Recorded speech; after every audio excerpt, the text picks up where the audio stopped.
Morning everybody, welcome to this meeting of the Infrastructure and Planning Committee. Welcome to staff and members of the public. Can you hear us down the back? Thank you. So we'll kick the meeting off with the karakira from Councillor O'Brien. Thank you.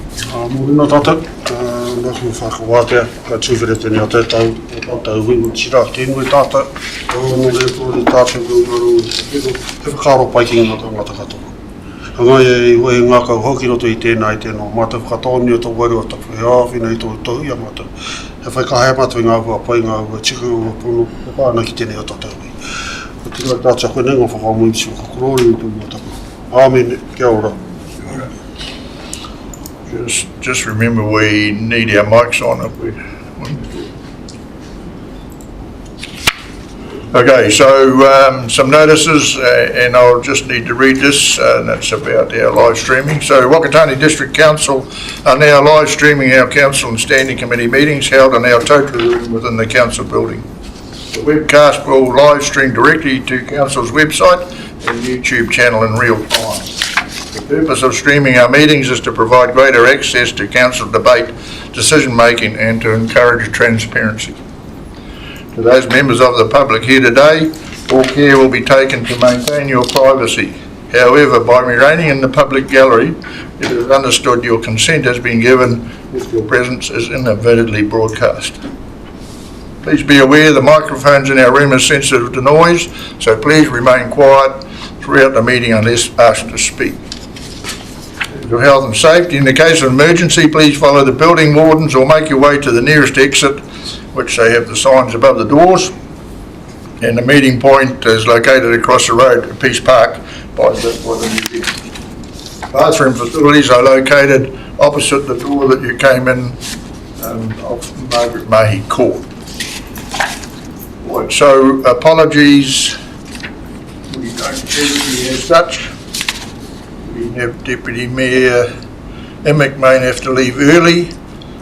Councillor Rangiaho is on line, as is Councillor Boynton. So welcome, councillors.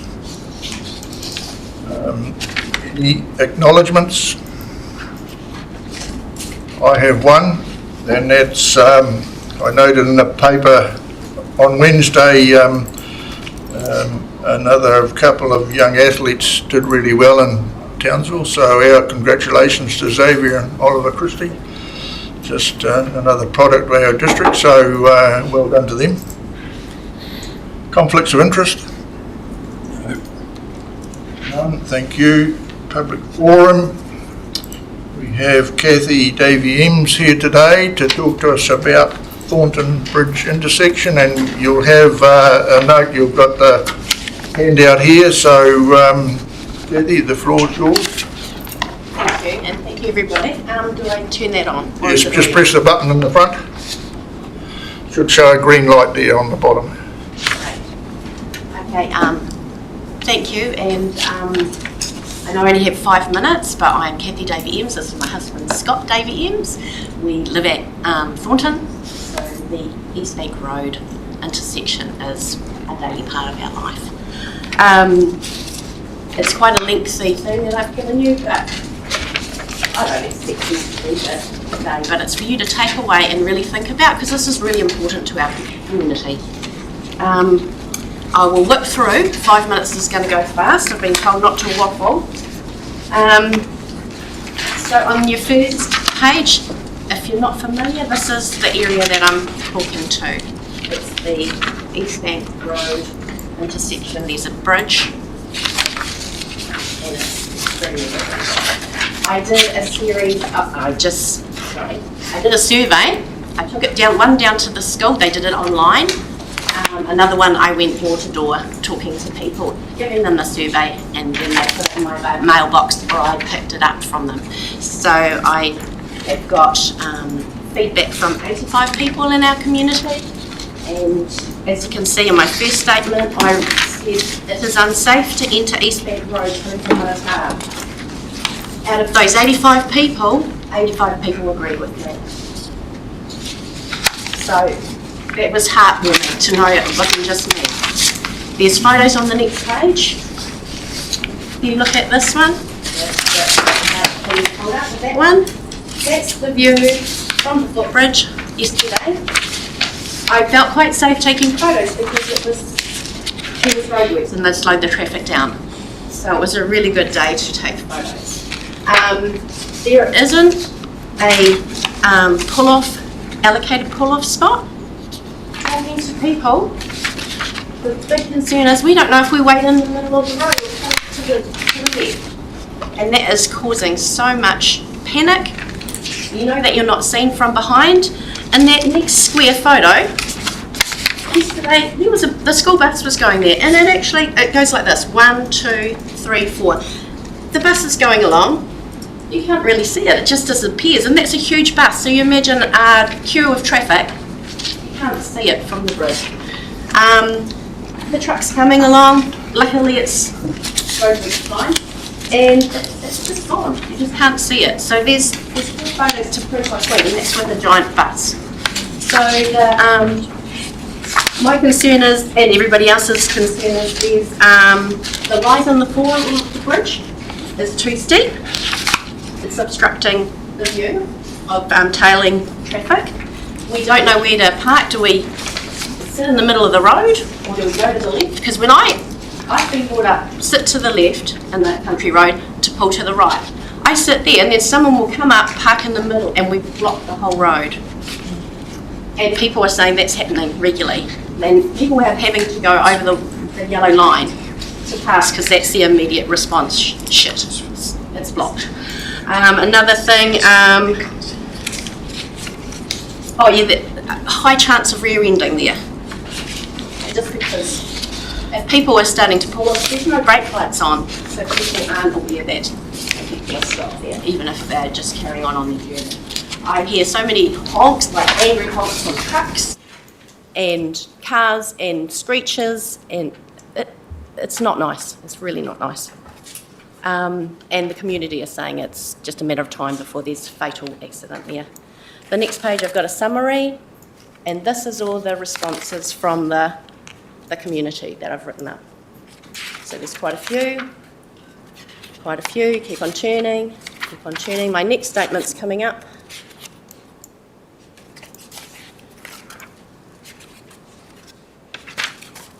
The next statement is, it is difficult to see oncoming traffic from Matata when you're exiting East Bank Road. Out of those 85 people, everybody agreed. So there's a photo on the next page. Whoops, sorry about that. Okay, the reason why it's difficult to see oncoming traffic, once again, the rise, the hump in the bridge, the railings, the way that the stop sign is set out. You actually have to inch out to the dotted white lines, so your nose is sticking out. If you're in a lower car, like my kids drive, they can't see. And a lot of people down our road, a lot of people who have retired have got those small cars, and they say they can't see. And then you dart out. And it's scary. It's a busy road, especially at drop-off and pick-up time, because that's when a lot of families are using that road, trying to get in and out. At the moment, there's a lot of loose gravel there, so when I was taking photos, a car just skidded to try and boost off and hop it down there, so that was another issue. The speed of the cars travelling in that area, that's been identified by everybody. So those are my main points for that one. So there's some more comments from our community. The next statement that I raised was, there is not enough pull-off area when entering East Bank Road from Whakatane. So on the next page is a photo of this one. So a lot of people just try and turn that corner from 100k. They quickly slow down. They've got tailgaters. Once again, there's a yellow line. I pull right over, just about on the grass. There's not much because there's a sheer drop. There is a big pothole, so you've got to watch out for that because it's just the side of the road. It's not a road. So we are wanting that to be noticed as well. And it was interesting because I did not know this before I talked to people, but there's quite a few people that own camper vans down our road and motorhomes, and they said it's far too tight for them to get round. So it's a 90-degree angle. So those are my 3 statements. And everybody has come up with suggestions, and upon talking to everybody, there is a solution that a few people have talked about. That's your job, but this is just a suggestion on the back there. That's just been raised. So, and instead of having the entry and exit of East Bank Road up by the bridge, put it down to the beginning of the village and just have a straight one joining up to East Bank Road. But that's on your very last page. I haven't taken that to everybody. That was just a suggestion from members. So, yeah, thank you so much. I hope I haven't gone over time. You've done well. Just before we go for questions, Councillor Boynton and Councillor Rangiaho, can you hear us now? Yes, we've just come on now. Thank you. Thank you.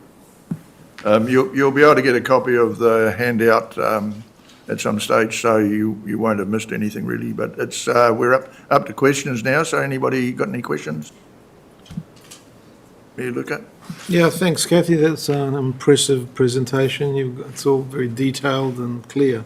I've got no. Perhaps some of our rating people have got some idea of the amount of traffic that uses East Bank Road.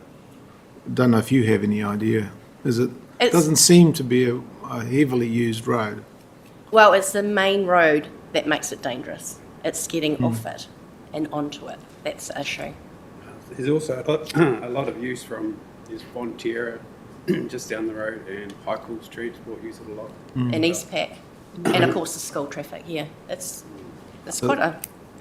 Lots of tractors, lots of trucks and tankers use that road as well. And they'll be finding it's the tightness that the camper vanners are talking about too. I guess we can put one of those road monitoring things on there and measure it. I just Thank you. wondered, Joe, have you got a comment?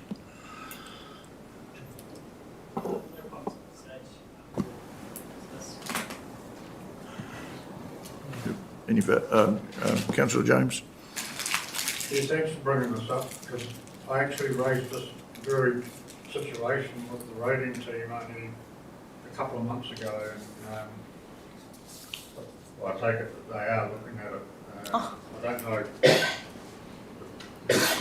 it's an easy fix or not, but definitely if you're an out-of-towner coming across from Matata, you do not know that intersection is there, and tendencies to act spontaneously, which isn't good, and Yes. it's an excellent way to happen.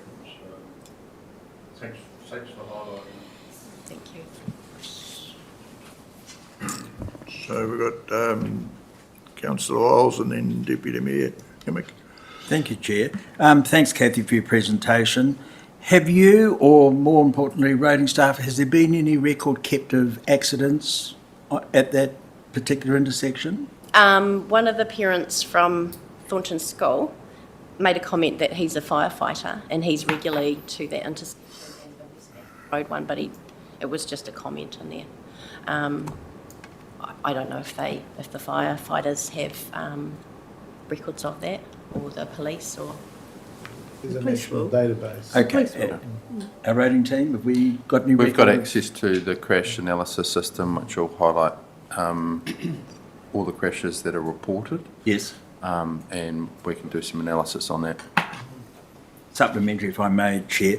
The possible solution on the back page looks very impressive, but at the same time looks very costly. Yes. And I see there involves possible land purchase as well. Yeah. So again, that is something that in this economic climate, we'd hopefully be looking for a less expensive option. Yes. But again, I think your point is duly noted by us all, and I think we've all experienced similar incidences that you've outlined in your presentation today. So thank you. Thank you. Thanks, Mr. Chair. Thank you very much, Kathy, for the presentation and for presenting us, because it's not easy. There's cost involved with doing all of this for us, so thank you very much. I guess my question might be more to the roading team. That's state highway, isn't it? No, Intersection. no, it's Oh, Thornton Road. State Highway goes through Edgecombe. It's up to you Right. guys. Used to be. Okay. State highway through Matata, Edgecombe, Albury, Right, so it's one of our roads. Yeah. And it wasn't one of the roads or the areas that were tagged for slower speeds versus like Awakiri to Whakatane? S-Bends, no. We do have some parts of it, and through an previous infrastructure and planning committee, you identified that you'd like lower speeds around the Blueberry curves instead of a big piece of work there. But in all essence, we've looked at all areas where there are safety concerns and would be making recommendations around lower speeds. This could be one. Okay, all right. And Annie might have something, more information. in relation to that. Sorry, Annie, I didn't see you sitting at the back there. I should have acknowledged it. But anyway, do you wish to make a comment? No, that's all right. I just thought I'd join in case there was any further questions.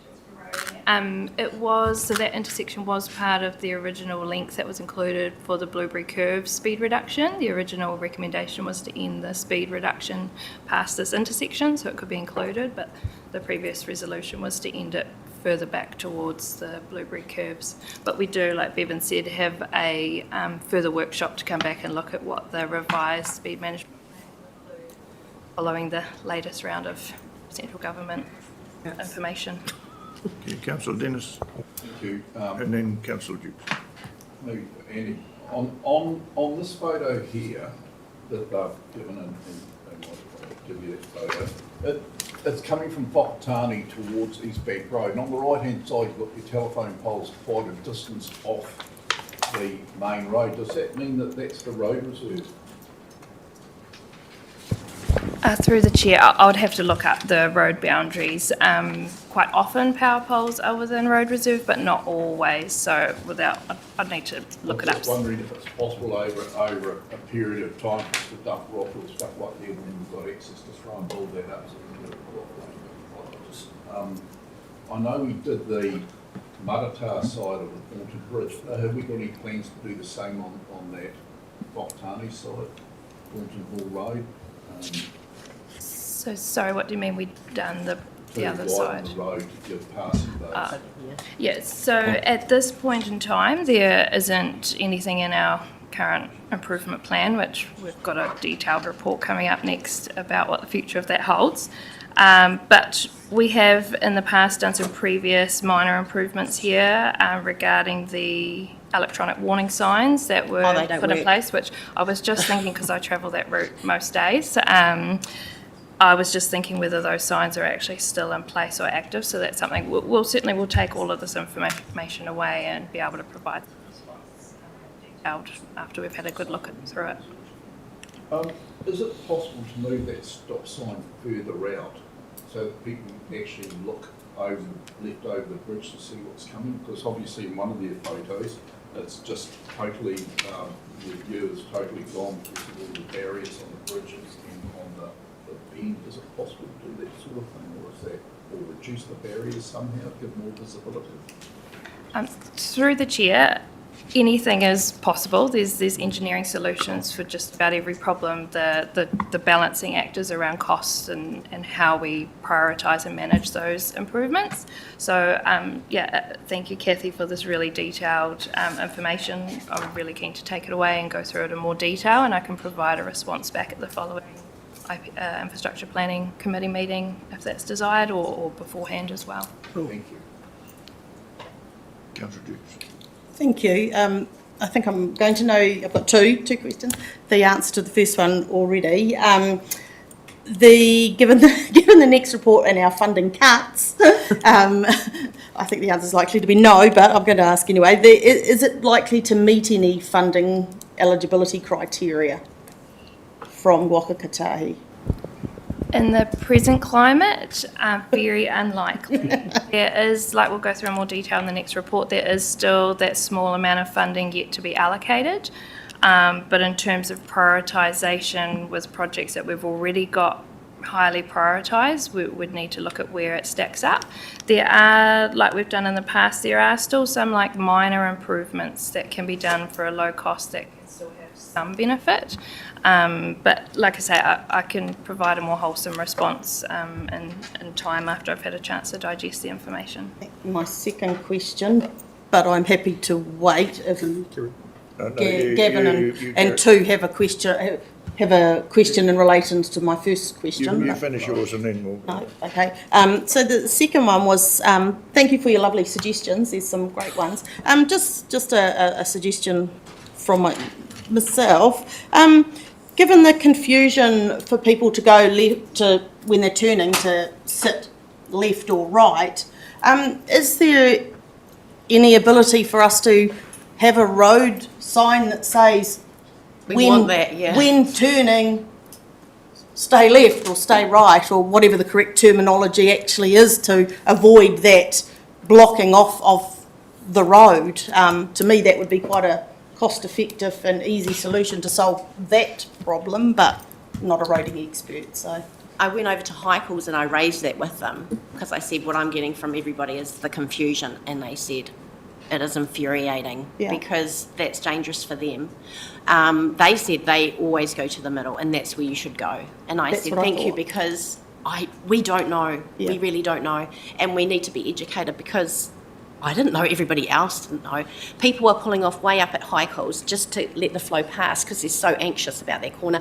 Or we go down to Thornton Beach to pull off there and then wait till there's no traffic. Another family goes down to the gravel pit and comes back and end, just because we're so anxious. Yeah, because I don't know if the road's wide enough to actually have a lane with an arrow like you usually do, to indicate for people to turn, or a sign. But anyway, our roading team are the experts, but I just thought I'd mention it. That's a major thing that's come up. Councillor O'Brien. Just to say thank you, Kathy, for bringing this light. I mean, our people in Te Tiro work that road every day, and I'm one of them. And it's almost like running the gauntlet. We are very familiar with being able to, I guess, indicate coming from Matata, because we're aware of the space. But those who aren't, they're in big trouble. So this is good. I have every faith in Annalise and Bevan and his team. They will be working hard on finding a solution to this. So, thank you for bringing it to us. Councillor Dennis. Thanks, Chairman. I know back when I first started as a councillor, or even before, Martin Taylor used to say that there was more traffic come to Whakatane through that Thornton Road than from State Highway 30. Is that still true? It's very similar traffic volumes, and a lot of the time, I'd need to look at the latest numbers, but there is certainly a high volume of traffic. Off the top of my head, it's around, I think, the sort of 8,000 vehicles a day. I'd need to look at it, but it is one of our key arterial roads. So it's a bit of a quandary, because it's really not the fault of East Bank Road, it's the fault of the amount of traffic on that, and the fact that if you pull left over the bridge, because of the hump in the bridge, you actually can't see what's coming behind you. So I agree with what Councillor Duke says, is that maybe we need to have signs to try and direct it so that once you're in the middle, you don't have to cross the path of traffic, because that's just a death trap, really, isn't it? But yeah, thank you. Okay, I think there's no further... Sorry. Thank you for the report. Can I just ask a question?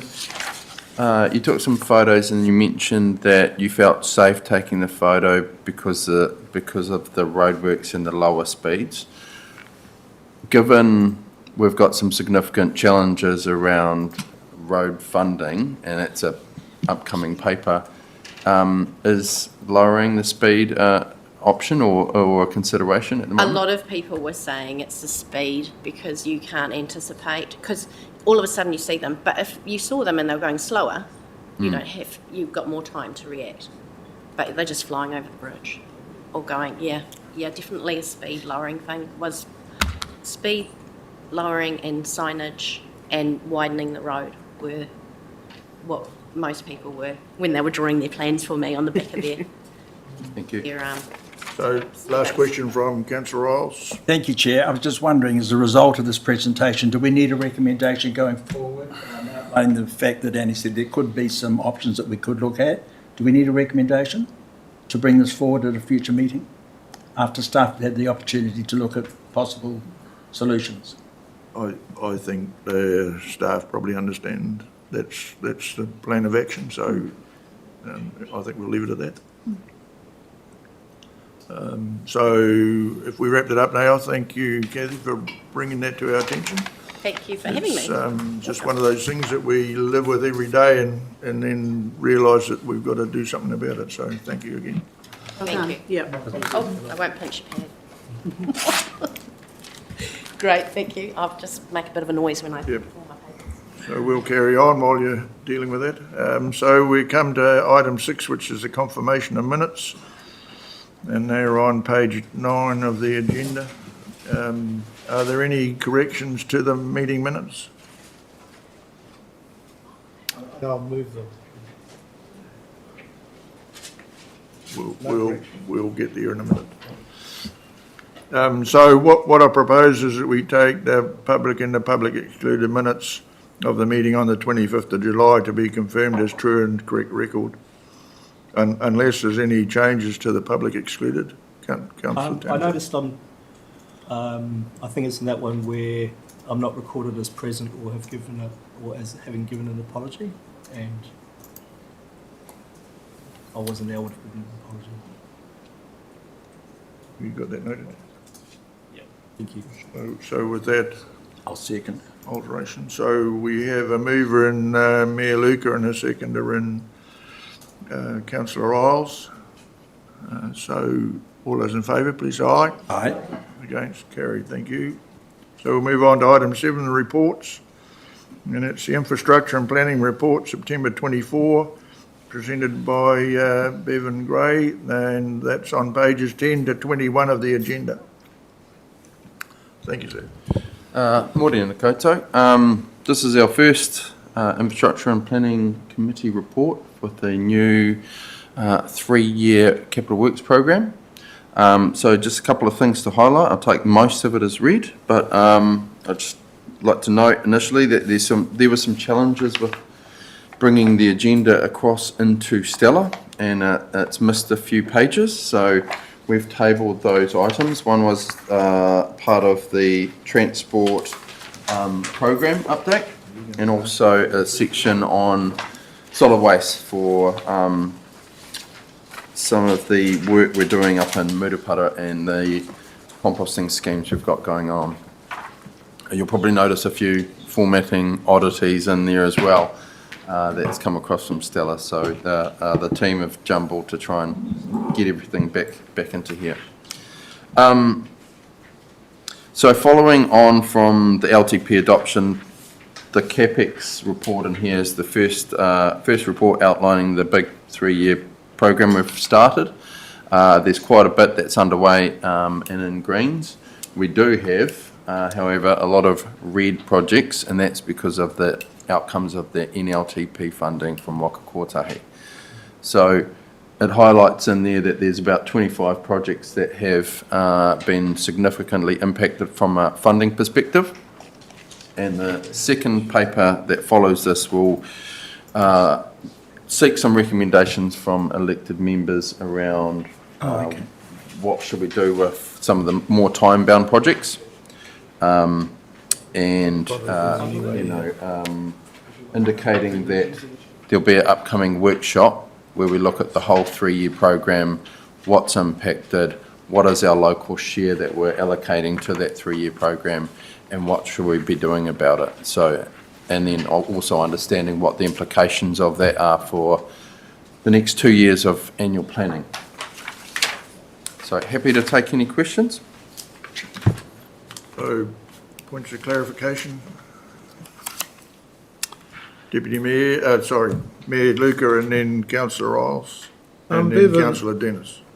The tables on water's got one red blotch. Can you explain what that project's about and what the role of TUT is? Is it being held up, or is there a statutory reasons for TUT holding it up, if that's what's happening? No, they're not holding it up. So that's the Ruatoki water source. So at the moment, our intake for the water is very close to the river, and the river has moved over time, and it's putting the intake for the water supply at risk. It also, during flood, creates turbidity in the water, which makes it non-compliant because our UV. Yep. So what we're looking for is a new bore site with good groundwater.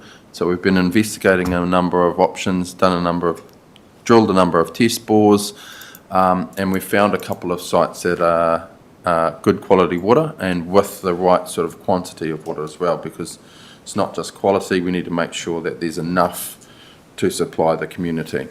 So we've got a couple of sites. We also need to identify a place for the treatment plant. So where are we going to locate the treatment plant? So that's the conversations we're having with Te Uru Taumatua on both where the bores are and then where we're going to locate the treatment plant. So it's not being held up. Yeah, okay. The process is just time consuming, trying to find good quality water. We've undertaken a number of bore sites. Just a supplementary, Mr. Chair. Is that now that you found these bore sites, was that part of that survey program that we had going, the electroseismic thing, or that was separate? Yeah, that was a separate one. Thank you. Thank you, Chair. My question was along the same lines, to be honest. It just frustrates me to think, this scoping for another water source has been ongoing now for at least the last 6 years. And what really concerns me, in the event of the existing supply getting washed out entirely, what is the option for getting water to the Ruatoki connectors? That's the big question, or the more expensive one. So, I'd like to think that it's given some sort of, or some sense of urgency to get this site actually confirmed so that we can do exactly what you've already outlined, Bevan. It's definitely high on our urgency radar, and we've been trying to work with regional council to provide surety and additional safety for the existing bore. So there's been sheet pile armouring put in place, rock armouring. So we're trying to make that as resilient as possible while we go and look at for the longer term solution. So any short term solution is still going to cost a lot of money. We want to make sure we're spending the money in the right place. Thank you. Councillor Tandros, you had a question? Yeah, thank you. A number of the orange ones require some archaeological authority. Is this because we're finding stuff as we proceed with earth? I think we're just getting a lot better at understanding where there are sites of cultural significance. Right, and yeah. so we've got access to more information than we've ever had before. And so we're ensuring that those are captured into planning processes. A lot of engagement with key consultants that help support through that process. And so the yellows are more just hey, we're still waiting the outcome of this. It could be in an archaeological authority, or we just need to ensure that there's additional monitoring or support through those processes. So it's something we're working on doing a lot better. Cool. Thank you. Thank you, Mr. Chair. I'm Bevan. I'm just wondering so we can ask questions about any of the projects within the tables. Does this Hinimoa Street one, which has got a big read through it, that's the drain down behind the back there? Is it stormwater? The one by James Street School. Is that End of in Landing Road. page number, sorry? It is, I'm on the big page number, so it must be the second page, 17. Third from the bottom, LCR 375. Oh, yeah, sorry, that's shared use path. Oh, okay, Yeah. it's not the... No, it's not what The construction stuff. construction project that's All right, underway. thank you. Councillor Dennis? Thank you, Mr. Chairman. On page 12, we're talking about the Edgecombe stormwater study for 109,000. I'm a bit confused why we're doing another study on that, because I thought after it's either 2004 or 2010 flooding that we actually did quite a solid bunding system, pumping system, etc., that worked really well from 2010 onwards, except for the 2017 flood, which was the flood, this bund that collapse, but I was just wondering why we're going back and doing another study of it for that much money. That one will be wrapped up into the stormwater consent, resource consent that we need to reapply for. So that'll be additional work. I can get, Michael's not here, but I can get some more information in relation to that one and provide it. Thank you.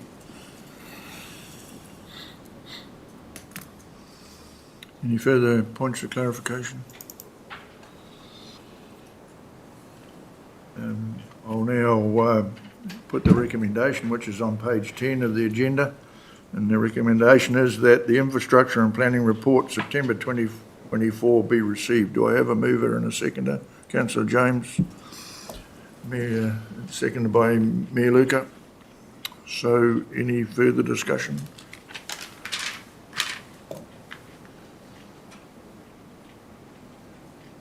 There being none, I'll put the motion. All those in favour, please say aye. Aye. Okay. Aye. Carried, thank you. So item 7.2, transport subsidy shortfall implications. So once again, Bevan and Page. Annie and Joe. Now, Page one. what we'll do with this item is that when we get to the recommendations, we'll take 1 and 2 together, and then the rest will be done separately. And there may well be some changes to the staff recommendations, so we'll just see how that pans out as we go. So, floor is yours, sir. Thank you, Chair. So this report highlights the challenges resulting from the NLTP funding approval that's only just recently come through. The timing of it is quite awkward because it's after we've adopted the long-term plan, and that's a reasonably common challenge when there's been a change of government. So we've been scrambling to figure out what the impact of that change is, and this is the first report with a bit of a comprehensive view to you around what the impacts are. The next steps we're seeking are a bit of clarity around some of the projects and programs that have some immediacy, and then again what the long-term implications are on the whole program of works, which we'll go through in workshop format. So at this point, I think we'll just take most of the contextual information as read, and if there's answer any questions, and then I think Annie and Joe will take you through the options one by one, and you can ask sort of questions of clarification in relation to the options. So I omitted to refer that this is on page 22 to 39 of the agenda. So are there any questions of clarification? And I think just if we keep any questions for 3 down to 7, I think it is, to the next session. So we'll just deal with report in general, and then we'll get, if we move the 1 and 2, and then we'll get Annie and Joe to talk through those other recommendations. There's a second tranche. So Yeah, second. So we have a mover and a second to that. The transport subsidy shortfall and implications report be received, and that the Infrastructure and Planning Committee note the significant shortfall in whakakotahi funding and the significant impact this has for the delivery of roading improvements and planning activities included in the 24-27 long-term plan. So moved Councillor Dukes and seconded Deputy Mayor Emick. All those in favour, please say aye. Aye. Against, carried. Thank you. So now, Page 28 for the options. yeah, so Annie and Joe, if you can start with those options, 28 we say? Cool. Thank you. Morning, everyone. So just running through the options. So the key thing to bear in mind is there's some immediate options and decisions that we would like direction from the Infrastructure and Planning Committee to provide recommendations on, which are the individually ones listed at the start of the report.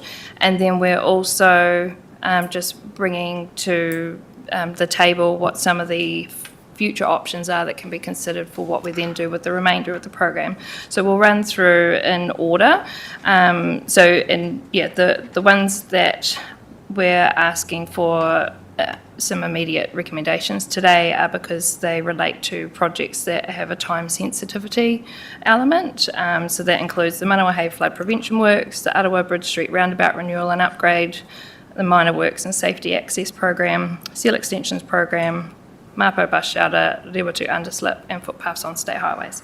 So we'll run through each of their options individually. I don't know if you want to do recommendations after each one or at the end.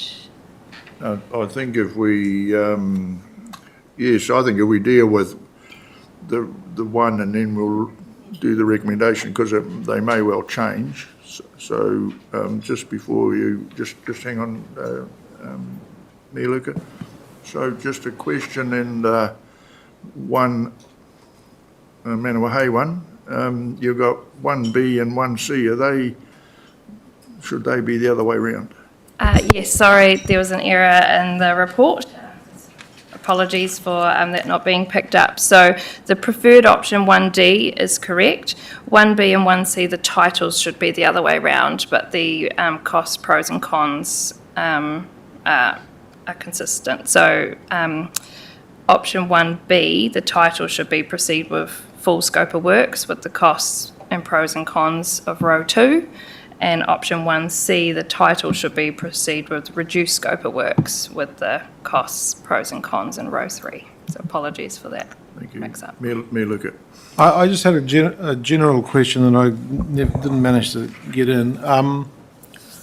Given that our road program's been decimated, and all this comes from the GPS, which is very much focused on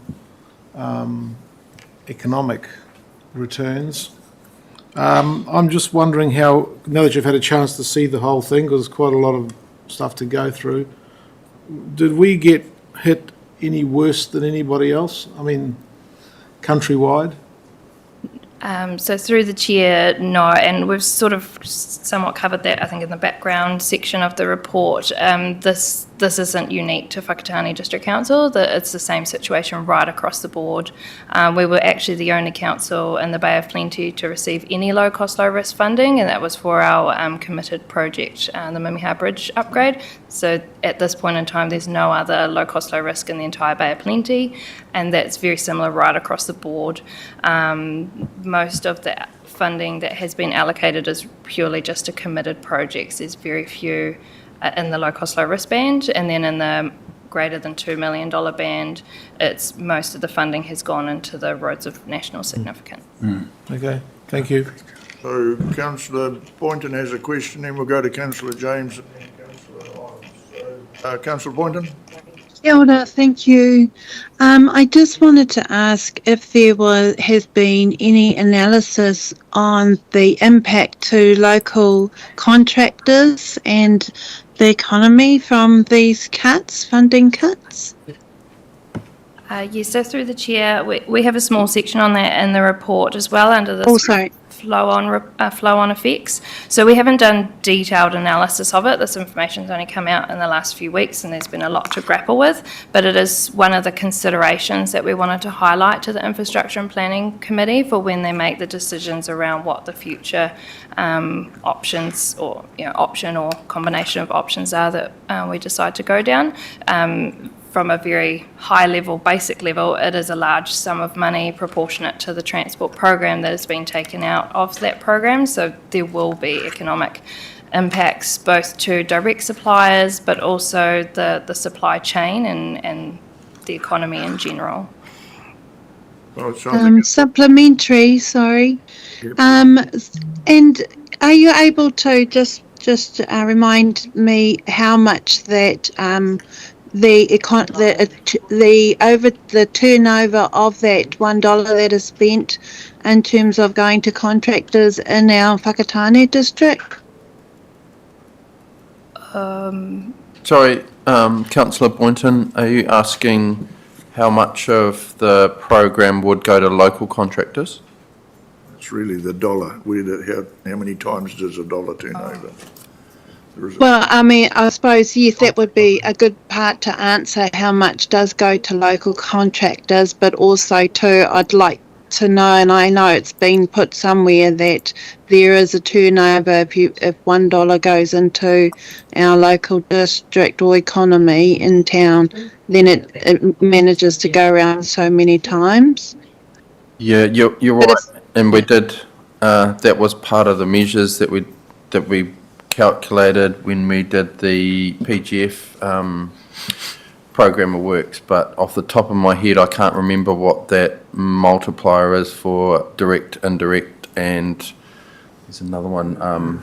Yeah, I think it's 3, but, so, just to answer your question, councillor Boynton, the roading team are pretty conscious of supporting locals, because that's important, and so some of your resolutions today will reflect that. Whilst we might not want to spend money, we have to think about supporting the locals through this as well. So there's probably a couple of parts to your thinking around that. Yeah, I think we'll do a bit of work on that and bring it back with the workshop. So just reminding, we're on Manawahei just at the minute, so Councillor James. Yes, thanks for this. Now, the preferred option now is option 1B. D. No, the preferred option is still option 1D. 1D. Or the recommended option is option 1D. It's just when reading option 1B and 1C, there was an error, and so the title doesn't match the cost, pros and cons. So you just need to switch the title of rows 2 and 3 around. Okay, so in 1D, does that still get us the easement through the neighbouring land for the water to flow? Yes. So in all of the options, we would still progress the agreements with the landowners, and we're doing that internally already as well through existing operational budgets that haven't been affected. Thanks. Councillor Dennis. Thank you. Very same question, but does that mean that I know once we got the easement, we're going to put a pipe in for the first till we get to the peak of the hill? Is that still going to go ahead under 1D? No. Do you want me to run through what the options are? No, I know. It was a culvert under the right, a horizontal, a vertical, and then we're going to put the pipe in so we could hook the pump up to it, and then it was going to flow down the other side through drainage, right? So the full scope option that was agreed in one of the previous Infrastructure and Planning Committee meetings was a pipe under the road with a manhole, so that during a flood response, pump units can easily be deployed into the manhole and suctioned up and over the high point and discharged into the landowner's property. So that is the full scope of works. One of the options that was previously considered was a gravity-fed pipe through the property. I'm not talking about that. I thought that from that point up through the marijuana farm, we had to put a pipe in. No. Moses. No, that wasn't part of the option. That has been discussed following as sort of like an intermediate option between the full-blown gravity-fed pipe and the manhole, but it's not critical to the success of the original scope of works that was agreed by the Infrastructure and Planning Committee. So just to clarify, councillor, the option, the preferred option is to do nothing. Yeah, I'm aware of that, but I think that point that Councillor James brought up is the main point of the whole thing, that we actually get the easement before the farm's sold, and we don't get such a friendly farmer own the farm, and that's actually the biggest crux of the whole thing. So the fact that we're actually going to go ahead with the easement, I actually agree that that would be an area where we could cut costs by not putting the pipe in. I mean, it's meant to be one every 50 years or something like that, if that, and so I'd agree with you. I'm quite happy with that. Thank you. So just before Councillor Townsend, so you'll note that, but deal with this? Is that part of your program, get the easement sorted? Yes, yep. So it's written in there where the legal agreements are already progressing well and will continue to do that. We're covering that outside. That was outside of the improvements anyway. The improvements relates to the physical improvement works, the agreements and landowner side of things we're covering through our internal operational budgets, and we've got staff, we met with them. But we are going to go ahead and tar seal where all the tar seal. Yes, so if you'd like me to run through would it help if I ran through what the options are, or do you want me to keep? If I run through it might answer some other questions. Well, let's do that, and then we've got Councillor Isles and Councillor Tangos have a question. So just run through those. Okay. So the time sensitivity is around the section of road that the work needs to happen in is part of a scheduled reseal for this financial year or for this summer program. So before all of these funding cuts, we'd been doing some work in the background, and it looked like the costs that we'd originally had approved at a previous IPC meeting, we'd probably be able to bring down those costs anyway. There was some quite high contingencies because when the scope is less defined, the contingency is increased. As we worked through that more, it looked like that was going to come down to a level that we would be able to fit it within the existing program. That was on the basis that we were of the understanding that most of our program would get approved. That entire environment has now changed, and so the timing is critical around once we reseal that road, we don't really want to be digging it up again for at least another 10 to 15 years until it's due for its next reseal, and that's where the time critical factor comes in. So the options that we've laid out, and all of them we will continue to engage with the landowners and get those legal agreements and that side of things formalised, because that doesn't impact on any physical work. So that will happen in each of the options. The options laid out is delay the decision until we do all the future option decision making, which will add a few months to getting an outcome, which then has complications with the upcoming reseal that is planned. There is the option to proceed with the full scope of works, which is around 100 to 150 grand, but we wouldn't receive any financial assistance from Waka Kotahi for that at this point in time. And it's unlikely that we'd get that within this financial year, so we wouldn't be able to backclaim that.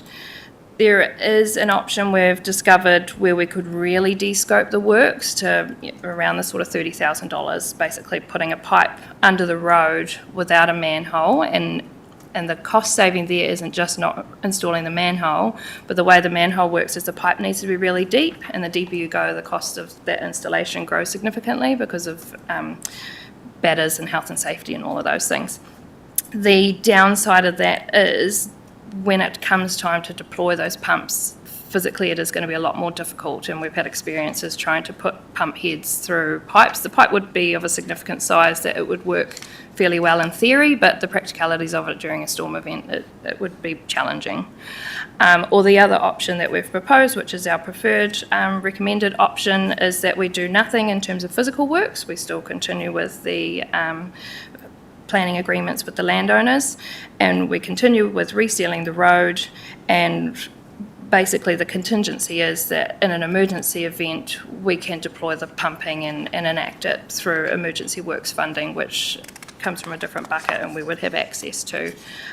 The risk, as was mentioned, the return period on this type of event that's being affected here, the actual occurrence period was about a 1 in 42 or 43 year period. We also had a contingent one of about 1 to 25 years because there was a couple of times where it came close to what would have overtopped. So from a risk point of view, it's a fairly safe bet to say that we could delay this works. By the time the road's due for a next reseal, the whole fund changed and we should be able to implement it at that point in time.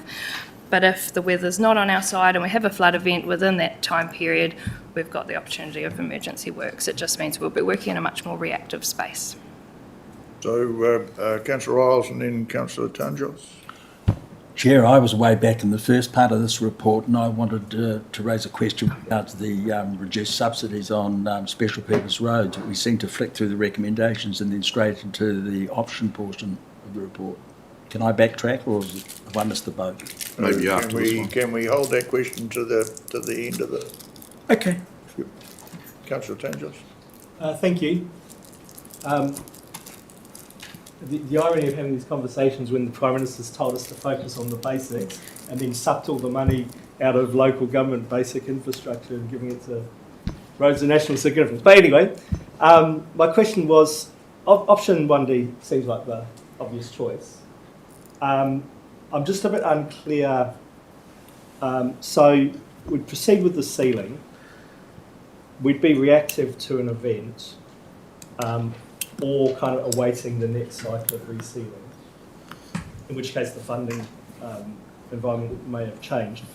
If we are reactive to a flood event, does that mean the opportunity to do the works in terms of the manhole and the culvert and that? If we were reactive in a flood event, we wouldn't be able to do that. I'm guessing because of the situation. That would still have to be something that would be done further down the track. Through the chair, there would be a potential opportunity to do that.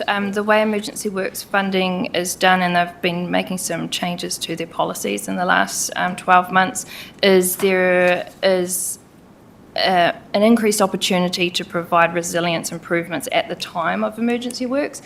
It could be a little bit tricky in this current funding environment because it is supposed to be funded differently, but there's ways around that, and we've got pretty pragmatic investment advisors that we could have some robust discussions about that if the time arose. If, as a complete backstop, then we'd do similar to what we've done. We'd pump it, we'd get the road open, and then we'd still plan to do that improvement when the funding environment changed. But in an emergency situation, the cost of deploying that improvement work is probably going to be quite similar to the cost of deploying the pumping anyway, so we may be able to come to an agreement to just get it done once and get it done right. So it may actually be possible in an emergency environment? Possible. Right, okay. Yeah. Interesting. Thank you. Yeah, and similar to what we did on Stanley Road with the culverts that blew out there. So instead of just putting back something that was already failing for the same cost, we could put in something that had more resilience. So, and we were able to get that approved for funding under emergency work. So it is certainly possible. Can I just speak to Nandor's thing, please? Yep, you have your say, Councillor Dennis, and then there'll be Councillor James. Just for your information, Councillor Tansels, when it happened at the Christmas last year, whenever it was, I think the benefit is now we knew how fast it went up then and how far it went, and it never flooded the road since I think 1957 or 56. I think now, if it started going up again, we would be more reactive. Yeah. So start, we only put one pump in, and we tried getting it through a little drain under the road, but eventually when we had 2 to 3 pumps there, we just cut through the road and put steel plates on it. So that was done at the time it was really climbing up. So I think in hindsight, we would react a lot quicker and cut through that road and put the little pipe in and deal with it. So I think it's a little bit different now that we've seen what happened. Because there's quite a big gap, quite a big delay while it kind of comes on. Yes. Thank you. Councillor James? Yeah, well, I'll follow on from that, because in the situation of that flooding, it's easy to say, oh, we can grab 3 pumps or whatever, but more than likely we're going to have a lot of flooding in the rest of the area too. So are we actually going to have the capabilities to be able to do something with it during the flood when Edgecombe or Whakatane or Te Teka, or that could be at risk, and all our resources are going towards that? And I mean, that could happen in an economic downturn as well, when there's no more money floating around than there is now. So are we better to maybe bite the bullet? So through the chair, the flooding situation here is quite unique to a normal flooding situation in terms of it's a slow and gradual, prolonged flood event. Most cases where a pump is used is for intense, short periods of flooding where a stormwater system gets overwhelmed. So I'm fairly confident that we would have enough information, and especially as Ben's mentioned, we've been through this and we know what has worked and how long it's taken and that sort of thing. So I think we've got enough information now that we would be able to react in a way that we could deploy pumping at times when those pumps aren't needed elsewhere. A lot of the time that we did the pumping to open the road, it was actually fine and sunny and there wasn't other areas of flooding. It was that prolonged build-up of rain and, just like a bath with the plug-in, the water had nowhere to go, and so it just continued to sit there, whereas other places, they may have flooded and receded, and we could manage the resource appropriately. So I think we've probably given that a fair well. I get the feeling that the preferred option is where we'd like to go, so we'll have a mover and a second, and I'll just read the recommendation out, that the Infrastructure and Planning Committee approve option 1D for the Manawahei flood protection works. Delay project until Manawahei Road is at risk of flooding again. So Councillor Dennis moves, Councillor James second. All those in favour, please say aye. Aye. Thank you. So the next one is Arawa Street, Bridge Street roundabout. So I think any of you could just do the same as you did before, run through all the options, and then because there might be a change. So the time criticality for this is that the roundabout pavement and surfacing is due for renewal, and in some ways it's kind of similar to the situation we had on the Landing Road roundabout, a significant roundabout. Key asset pavement and surfacing is due for renewal. It's a really great opportunity to make the most of optimising any other improvements needed there, and this particular roundabout has a few issues with currently quite low standard crossing facilities for pedestrians and cyclists, and it's very close to a number of schools. It's a key school children commuter route, as well as being our heavy vehicle bypass route. There's also a council stormwater sewer, Waters pump station right on the edge of that roundabout. Anyone that's driven through there will see the proximity of that, and there's a number of ongoing health and safety maintenance issues due to that proximity. So originally the plan was through that renewal investment we could leverage off some improvement funding and deal to some of those problems. So the options and the time sensitivity is the longer we delay. So without the improvement funding, the longer we don't action that renewal, we're going to end up with ongoing maintenance and increased costs and the deterioration of that asset. So the options are that we could delay that decision around whether we include improvements or not until we make the wider decisions as part of the whole program review when we do a follow-up workshop in October. Or we could proceed with this project but with a reduced scope of works, and we've kind of just got an estimate of costs there following some initial high-level investigations we've done into that. So what that could include is we still cover off the pavement renewal and surfacing, but we just really treat so we wouldn't be able to create much separation between the pump station and the roundabout, and it would basically just be replacing the curbs for the crossings. There wouldn't be any major improvements there. Or option 2C was to continue with the full scope of work, so everything that had been planned in terms of improving that roundabout whilst we're doing the renewal. Or a fourth option, D, was just to do the design work so that we kind of knew exactly what the costs were going to be, and look at whether we can apply for additional funding elsewhere and delay that construction until that happens. So each of those have some pros and cons associated with them, and the option that we recommend is option 2B, to still proceed with the renewal and do a reduced amount of improvements at that time. Yes, I'm happy to take any questions. So is that our money, and do we have that fund? Yes, so just so everyone's clear, the earlier part of the report that talks about the funding that's been cut, it is the Wakakotahi subsidy that's been cut, which is basically 65% of the improvements and planning program. So we do still have, I think it was about 5-point-something million. We've got a significant amount of money still of local share that we had included in the LTP to go with that Wakakotahi subsidy. So that funding is still available to utilise, but like we talk about in some of those options when we're talking about what to do with the whole program is the return on investment for that local share is now greatly reduced, because before basically we'd invest $1 and we'd get $3 back through the 65% subsidy. Now any investment in local share is going to be like most of the other council services, where it's a one-for-one return. So would there be higher priority projects that we could put that money to rather than that? So that one is around time sensitivity, in terms of we can't just keep delaying that renewal, or it's going to cost the council overall more to keep doing more and more maintenance, and the renewal costs will increase the longer it's delayed. So we need to do the renewal. And so one of the options is, and maybe actually we didn't include that in there that well, was just to proceed with the renewal.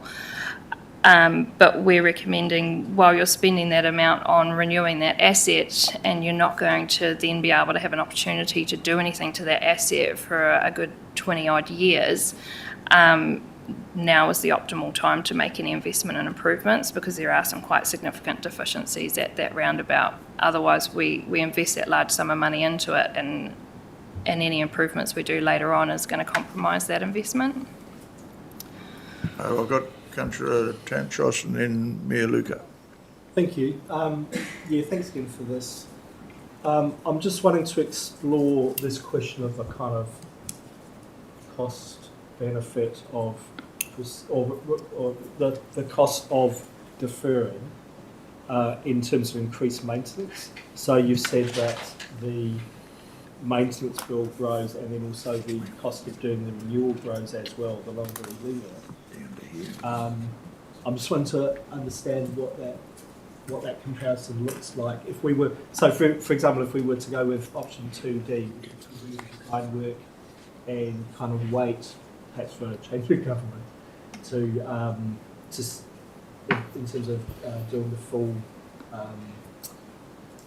scope of works. How does that comparison come from? So I don't have some detailed figures that I could share at this point in time, but if that's the consensus, that would be preferred to have that information to make a decision, we could take that on board and bring that information back. From a general sense, the roading assets depreciate at a greater rate over time, so the further through its life a roading asset gets, the greater the rate of deterioration. And so as you push those assets out longer, you will see more and more maintenance needs arise. And in particular, for that particular roundabout, it's a heavy vehicle bypass route, and it carries the majority of our heavy vehicles, plus, if there's state highway detours, that traffic uses that route too. And the rate of degradation from heavy vehicles is significantly higher. I think it's about a 1 to 10 comparison rate. So even more so than any normal roading asset, because there's such a high volume of heavy vehicles, that deterioration rate is even more increased. But certainly we could do some calculations on what those sort of whole of life costs look like, so that information is available to make that decision. It was more around, like a timing thing. Already we've lost the window of opportunity to do any construction in this summer season. So we were planning on getting design work done now to enable construction in year 2. If we push things out too late, we're going to miss that year 2 window as well. And so we're looking at construction in year 3. So that was the time sensitivity element that we were adding. But in terms of bringing back some of that information for, say, the October workshop, that is an option that we could take on board if that's what's desired by the group. I mean, it would be quite interesting to see where those lines cross. Yeah. Thank you. Mayor Luca?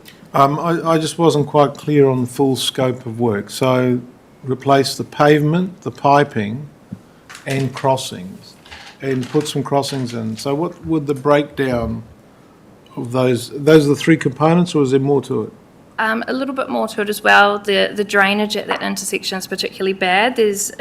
Most roundabouts, the camber falls outwards, but that roundabout, the camber actually falls inwards, and the cesspit is on the inside ring of the roundabout, and there's only one cesspit there, as well as you've got some really large trees along the reserve part that drop a lot of leaf fall, so it's frequently blocking up and causing surface flooding issues there, which then also degrades the pavement and surfacing more. So it was the improvements basically were improving the stormwater drainage, improving the crossing facilities for school children, and improving the safety and access to that pump station that's on there. Those were the main ones in a nutshell. Yeah, I mean, I'm actually keen to have more information too. Like, what is the breakdown? I mean, we're not going to put those red concrete crossings in there, are they? Because they are No, they were going to be asphaltic concrete, but the main difference is like there's currently curb islands on the roundabout that are very, very narrow, like you can't even park a pram, let alone a mobility scooter, in that waiting space. It would actually be creating some proper median refuges, and some speed calming devices was part of the original full scope of works. We were also looking at how we can create some separation between the current traffic lanes and the pump station, and so that just requires a bit of shifting of where the current paths lie. Yeah, thanks for that. I think I'm in favour of 2D. Councillor Isles and then Deputy Mayor Emick. Thank you, Chair. It was just a follow on from Councillor Tanchos there with regards to that option 2D. Sweating that asset, Annie, how long have we got, basically? So, like I say, I'd need to just get a little bit more information to give some hard and fast numbers. To put it in perspective, though, it was already in our previous 3-year LTP program, Yep. But it had a little bit of sort of buffer in there, and we had other pressing needs that absorbed that program before this one could get attended to. So it's already sort of been bumped for a few years. So it's getting to that point. If we don't make a decision soon, we are going to start to see some more costly failures happening there, and so it's around deciding at what point we intervene with those renewal works and potentially defer improvement works, or whether we combine some of those improvement works at the same time. But we can certainly, if that's the general consensus that some more information is desired to make that decision, I'm happy to take that on board and bring that to the workshop in October. Thank you. Just, I think we've got to be realistic, and if we start looking at the top here as to where we're going to save money, I mean, my pet subject's in there as well, reseal. So we've just got to be realistic about where the cuts have got to come. So, Yes. are we, Yes. Deputy Mayor Emick. Thank you. It also relates to option 2B and 2D. So at option 2D, you say that it allows us to be project shovel ready. So if more subsidies were going to come, that's all box of birds tick. Would that not be the same case if we did option 2B? So if we started that and did that part of the renewal, would we not be eligible if a shovel ready thing came up? Yes, so we'll cover that a little bit more when we talk about the future options, but with the money that is yet to be allocated, there is still a portion of money that will become available. But in terms of timing, it's sounding like the criteria and information for how that money is going to be shared out isn't going to be available till sort of early next year. And so if we delayed until then, where by the time we then agree on what the design scope is, undertake the design, we're likely to miss that window of opportunity for construction in year 2.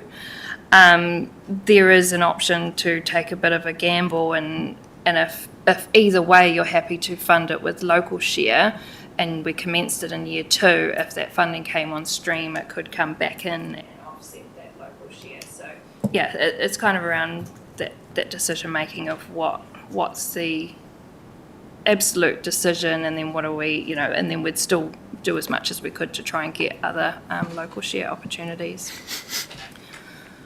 So, Bevan has a question, then we'll go to Councillor Boynton after that. Thanks. So I was more of a timing question. So hearing some sort of different views, and you mentioned it yourself about taking something to workshop to get a bit more clarity around what option D would look like. I'm also a little bit worried about the health and safety challenges of the Three Waters team operating in that environment. confined spaces is quite a challenging area for Three Water staff. Working near roads is a challenging area for Three Water staff. So I've heard lots of complaints and concerns down at the depot about the team, what's required when they have to work in that area, the extra coning off of that roundabout that they need to do, and then just like parking vehicles up on the grass to try and operate. So I think there's probably a little bit of work or assessment we should be doing around that design component and possibly come back into the workshop around that. I'd be worried if we did a de-scoped reseal and left that health and safety risk unaddressed. Yeah, fair call too. Councillor Boynton? Kia ora. Yes, mine was probably similar. I would prefer more information just to around in regards to this, if the safety issues that are there or present, or maybe increase if the work isn't done, particularly with the schools that are in that area and the heavy vehicles that use that road. And also, I'm not sure if it might be relevant, but to see if how much investment has gone into that area over recent years, and what is the comparison to the cost of the roundabout in Peace Street?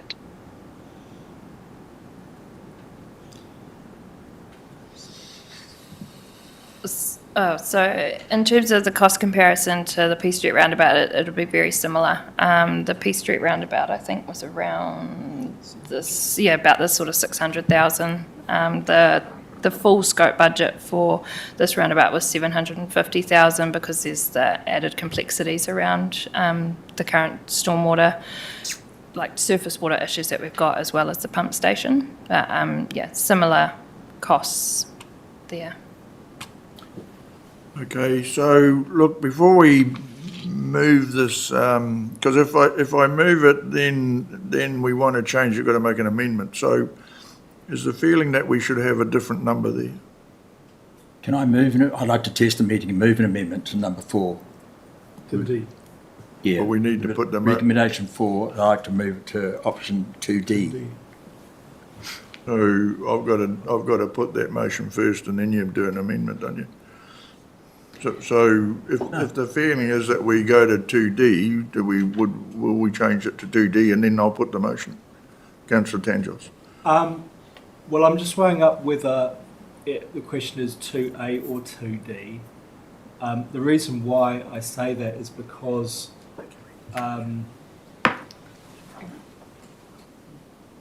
what I'm feeling like is I need some more information about the kind of cost equation and also what a reduced scope looks like. To in terms of the safety issues that Bevan was talking about. If we go to 2A, then I think that allows us to have a full workshop discussion, and I don't think the delay seems that material given that we're not going to get anything in this summer anyway. So to me, that would be the way to go, to have a workshop and then make a further decision. Whereas if we go to D, we've kind of already made the decision, and I want the information before I make the decision. Annie, have you got an opinion? Yeah, that was just similar to what my question was going to be. If we went with option 2D, it was just going to be getting some direction on what that design scope was to include, because the intention with 2D was to continue with the design for this full scope, but it was more sounding like there is appetite to look at reducing that scope. So, I wonder whether we go with option 2A, or even a hybrid of the two, where we delay the decision today, look to bring more information to the future workshop and make a decision at that workshop. Part of the 2A bucket kind of has no time frame on it, and hence why we were recommending not to put no time frame, because there is some time sensitivity for this project compared to some of the others in the program. But I do feel like there's benefit in providing more information on what the costs and benefits of those scope options are, and making a decision on the scope options. And I think that we should be able to achieve that at the October workshop. Thank you. Councillor Dukes? I just want to clarify, the briefing, the future briefing, we can't make a decision. Yes, okay, So it yeah. would have to be Come back. for us Has to to come through. discuss, and it Yeah. would have to come back Yeah. again, just to clarify that the timeline, you won't get a decision Yes. on that day, Yeah. it would come back. But if it sounds like the work's not scheduled for this year, Yeah, that Yeah, would it's still okay. allow Yeah. that time. So for me, the best option is option 2A, delay the decision until we have a briefing yeah, and discuss it in more detail with more information, and then bring it back to another Yeah.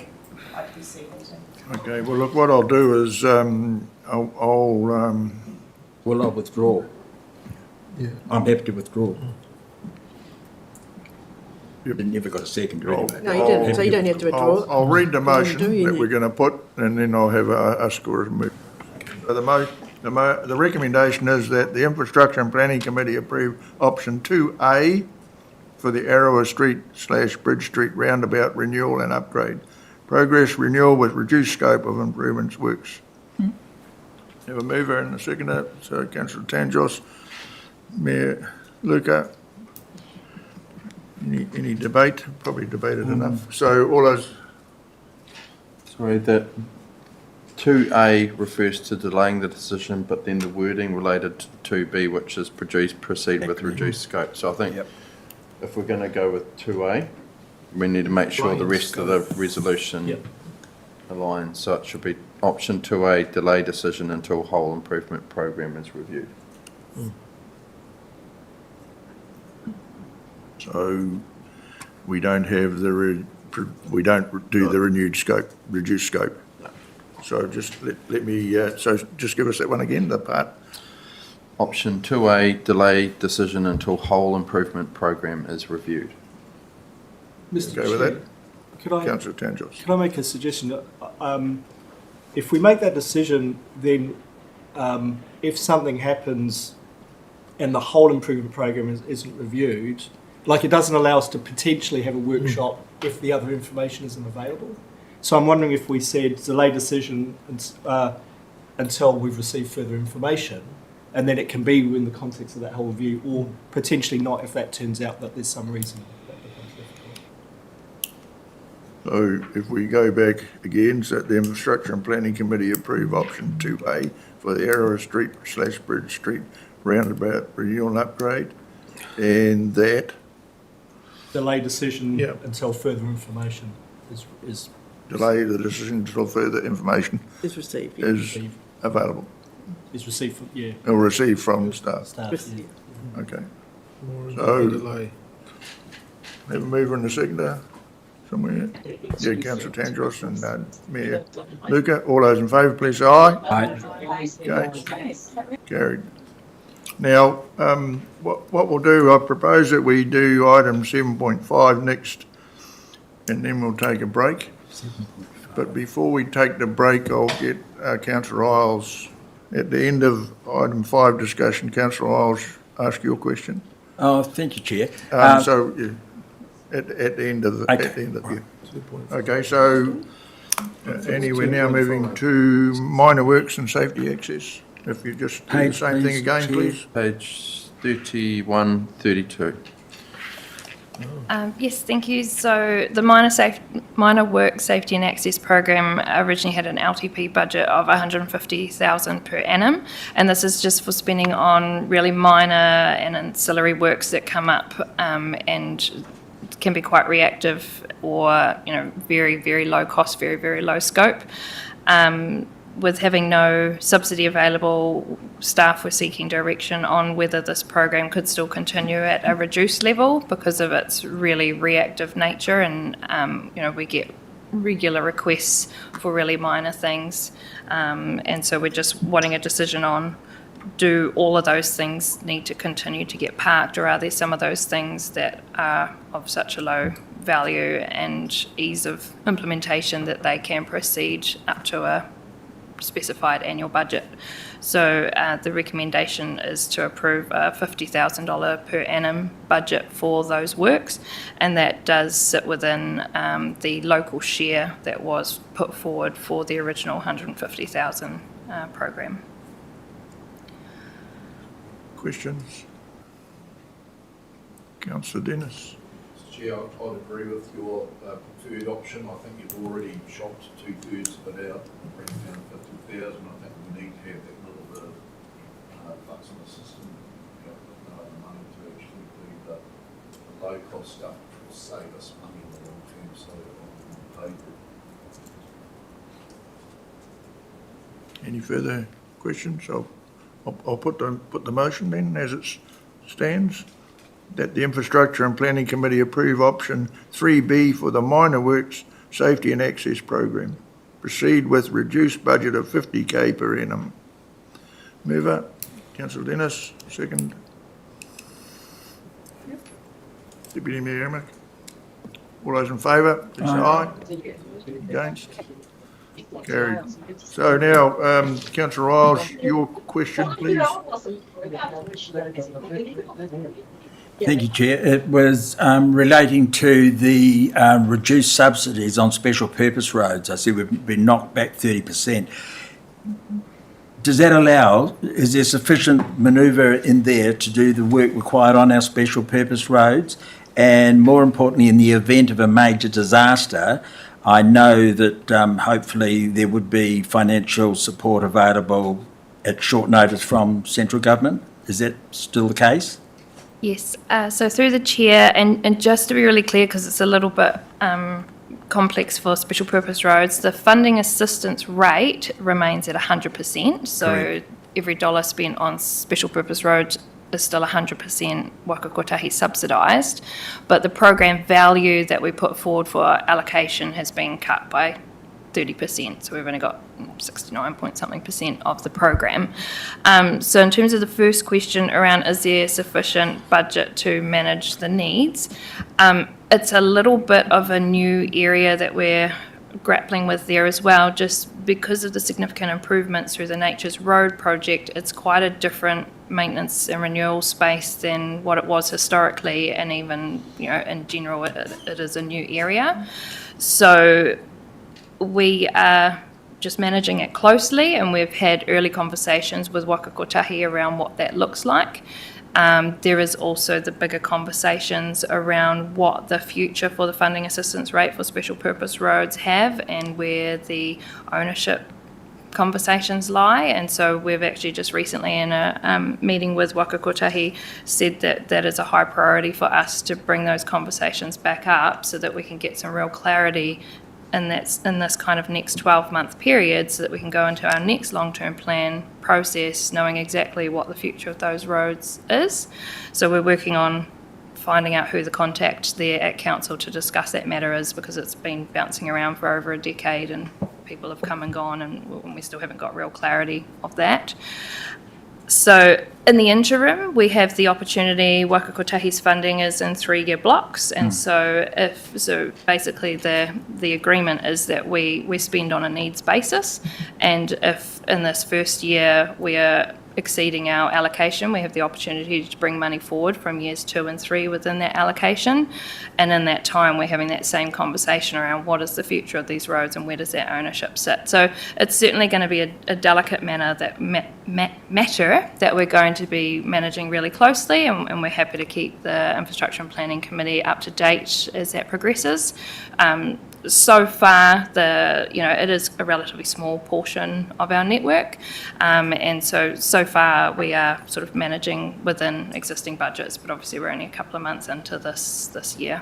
In terms of emergency works, that is funded differently, so there is no allocation for emergency works from the onset. It's something you apply for as and when required, and so there is every expectation that that money would be available if and when required. That is another one of the reasons that across the board a lot of other councils have seen their maintenance, operation and renewal budgets cut as well. So we are relatively fortunate in that aspect that our maintenance, operation and renewal budgets have pretty much received just about the full allocation other than special purpose roads, and that is because of the massive devastation through Cyclone Gabrielle and the Auckland events and so forth. But yeah, there is all confidence that that emergency works funding will be required or will be available if required. Supplementary, if I may. The reason I raised the point is I know with this government slashing and burning the way it has, and there'd already been talk under Mayor Bond's tenure that central government were looking at actually doing away with the subsidy altogether, and it's something as a council that we could not afford to withstand those expenses should there be well, even the maintenance, let alone a natural disaster occurring. And secondly, we have provided a lot of the professional service to Tūhoe with regards their Nature's Road project. Are we going to get an update as to how that is enduring? Again, it could be, I think the cost is probably prohibitive, but could we have a look at that option to see if that may be an alternative to our ceiling extension program going forward? I know we trialled something similar on a Links Road extension some years ago, but again, I think that was a different product. But it would be interesting to see if there are other products available at comparable costs that we could be looking at perhaps trialling ourselves on some of our local district unsealed roads. Just through you, Chair, there's actually a research report being put by WSP who are looking after that, and even today there's a presentation that they're doing on how that trial's been going. Right. So we can we'll attend that and report back to you with any new information on it to see if it's a viable option. Thanks, Joe. Just and further to that, at the moment, for our special purpose road, which has the tall oil pitch on it, that is under a 3-year trial program with Waka Kotahi. So they're funding all of the works within those areas that's within the Nature's Road or the tall oil pitch. Thank you. Hey, look at Yeah, I was just going to point out that the trial goes for quite an extended period of time, so it's probably a bit early days for it. I would be interested in knowing the cost of Nature's Road, or don't we know yet? There are some preliminary costs, obviously, but it's the long-term costs which will be of interest. But we can bring some information around the implementation costs. But obviously understanding that those will be quite preliminary, because obviously with new technologies and new applications, you improve over time. The full cost depends on its longevity. Yeah. And that will be worked out through the next 3 years. I'd be interested in the preliminary costs anyway. Just, cost of seals and stuff. Okay, well, thank you for that. We'll take a break, back at 11:15, and carry on with 7.6. Thank you. Yeah.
still on live streaming, so what we talked about earlier on still applies. Thank you. So we'll get started, and we're on page 32, which is the seal extension program. In your hands, Annie, to just go through those options. It's a sad day. Thank you. So the reason we've thought it was prudent to bring this back to the committee is just obviously when the seal extension program, to make it clear, the seal extension program has always been non-financially assisted. This program doesn't meet the criteria for attracting waka kotahi subsidy. So there's no direct change as a result of the allocation, but we felt that there was a significant indirect change to the funding environment. So we thought it prudent to bring it back to the group and just get reconfirmation on whether the committee sees it as no change and we carry on as what was in the LTP, or whether they wanted to include the consideration of this program amongst the other financially assisted improvement items. So the two options we've proposed is whether to just delay and pause the seal extension program until a decision has been made regarding the review of the entire improvement program, or whether to proceed with the LTP program. And just for a bit of clarity as well, the actual seal extension program and budget phasing in the LTP didn't actually include any budget in year one. It was sitting in years 2 and 3, but because we originally had such a large pipeline of improvement works to get through, and as part of our 3-year capital works programming ethos, we had brought some of the seal extensions forward because we already had designs ready to go for them, whereas we had other large-scale improvements that were still in the design phase. So we were rephasing some of that work scheduling to help create a smooth pipeline of work. But now that that context has changed quite a bit, there's not the need, and there's probably even the reverse need, to bring seal extensions forward. If anything, if they are to proceed as per the LTP, it's probably just keeping them in the second and third years as planned. But that was hence the reason for bringing it to the group for a decision. Thank you, Annie. So we have Mayor Luca and then Councillor Isles. Yes, Annie, could you just remind me how many total kilometres of seal we're talking about here?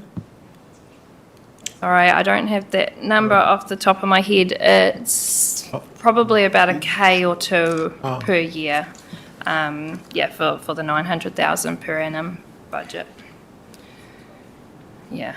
It's amazing because when we first introduced this into the LTP, I think it was 450k per kilometre of seal. So again, looking at the price escalation between then and now. But again, it does depend on the state of the road that is in question of being sealed, correct? Yes. Again, just looking at Number 1 Road and Thornton Hall Road, who were in line to be sealed, have we actually done the design and the costing of those two projects? Yes, so we've got the design completed for both of them, and we've got the engineer's estimate for both of them. Thornton Hall Road is just also getting its archaeological authority, so we've submitted an application. I don't think we've yet, or unless it's come in the last couple of days, we haven't yet received the authority, but that's expected. We'd met all of the requirements. So we do have those costings. Just one caveat on those costings, because of the significant change in sort of like supplier economy at the moment with what's happening both locally and across the Bay of Plenty and across the nation, we are seeing some quite significant movements in prices. So engineers estimate are based on the prices that we've sort of been seeing over the last 12 months. Some of our recent tender processes have showed those prices shifting quite dramatically in some places, and that's reduced cost, which isn't always necessarily a reduced cost. There is obviously cost to someone when prices are being driven, when there's a race to the bottom. So it's just being mindful of that. So we could provide you with the latest cost estimates for those roads if that's desired, but it was more just in terms of where this program sat in relation to the rest of the improvement program. Thanks. Supplementary, if I may, Chair. Annie, it does impact levels of service to some of our communities, all right? And again, just reflecting on the benefits from number 1 road seal as opposed to Thornton Hall Road, how many actual residents are going to benefit from the seal, for example, on Thornton Hall Road? And this is something that, again, you know, in the review of the seal extension program, can we look at the actual homes that it does actually have the value impacting on, sort of thing, as opposed? Yes, so the criteria does include that. It specifically includes it for homes within, it's either 40 or 60 metres of the road, which is the buffer zone that is being measured for dust travel, and that's what has the largest impact. There is also how many residents live on that road, but that's more a proxy to vehicle travel per day, which is also one of the prioritisation criteria. So both of those criteria are built into that prioritisation process, with, like I say, the most important one is the direct dust issue, which is what contributes to the health issues. Just because there's houses on that road, if they're more than that 40 or 60 metre buffer zone, they're not getting the health impact issues from living on a dust road. They're getting the inconvenience and maintenance and cost and all the other things associated with an unsealed road, but the specific health issues from dust is to do with homes or dwellings inside that buffer zone. Appreciate that, but I mean, the Matata Causeway to me is a good example. It accesses a dock campground sort of thing, but there's no actual houses on that road. There's one across the main road, and again, Edgecombe Soldiers Road, I think the sealing was right at the very end of the road. So again, I think the only resident would have impacted would have been the last resident on that road. So again, you know, if we want a bang for buck, can we have a look at that to see that we are going to get maximum impact for? I'm sorry, I could probably answer that one. That was the intention of this 3-year capital sealing program. You'll recall when you've received the schedule in the past, it had the number of houses for each of those sections of road, and this would be exactly the same. This conversation is about, do we spend $900,000 of local fund only on continuing a seal extension program, or do we delay it until we've had the workshop and looked at the program as a whole and made some calls around where is our priority spend? Cool. Okay. Deputy Mayor Emick. Thank you, Mr. Chair. I don't know if it's a practical question or not, but with the water issues up in Ruatoki Valley and the number 1 road being a conduit too, is delaying the sealing going to have worse impact on the locals? Not that familiar with everything, how it all flows up there. No, I don't think it does. Okay, that's fine. The unsealed road would be Kawe, which I think is where the water is, not number 1. That's fine, good. Councillor Jones. Yeah, I could see the reasons for possibly delaying and that, but it worries me, it concerns me that we've quickly slipped back to every other previous council on that, and the seal extension just never happened, which to me is not a good result. So I suppose my question is, if we delay, is the 900k that we saved this year, are we getting 1.8 next year? Yes, and that's actually how it's even currently structured in the LTP. So it's the program value is 900k per year, and so in this 3-year period we've got 2.7 million, but it's actually both sitting in years 2 and 3, so it's about 1.35 million in year 2 and 3 plus escalation.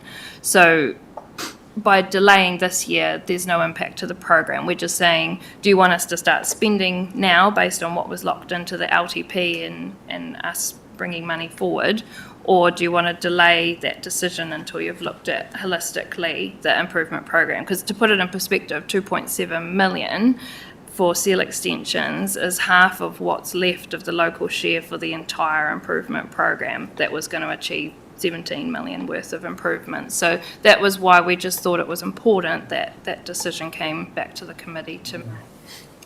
So, So are you assuring us then that in the 3-year period, we're going to get the same amount of sewer potential? So that will depend on the decision that's made by the Infrastructure and Planning Committee and how much program is being put to it.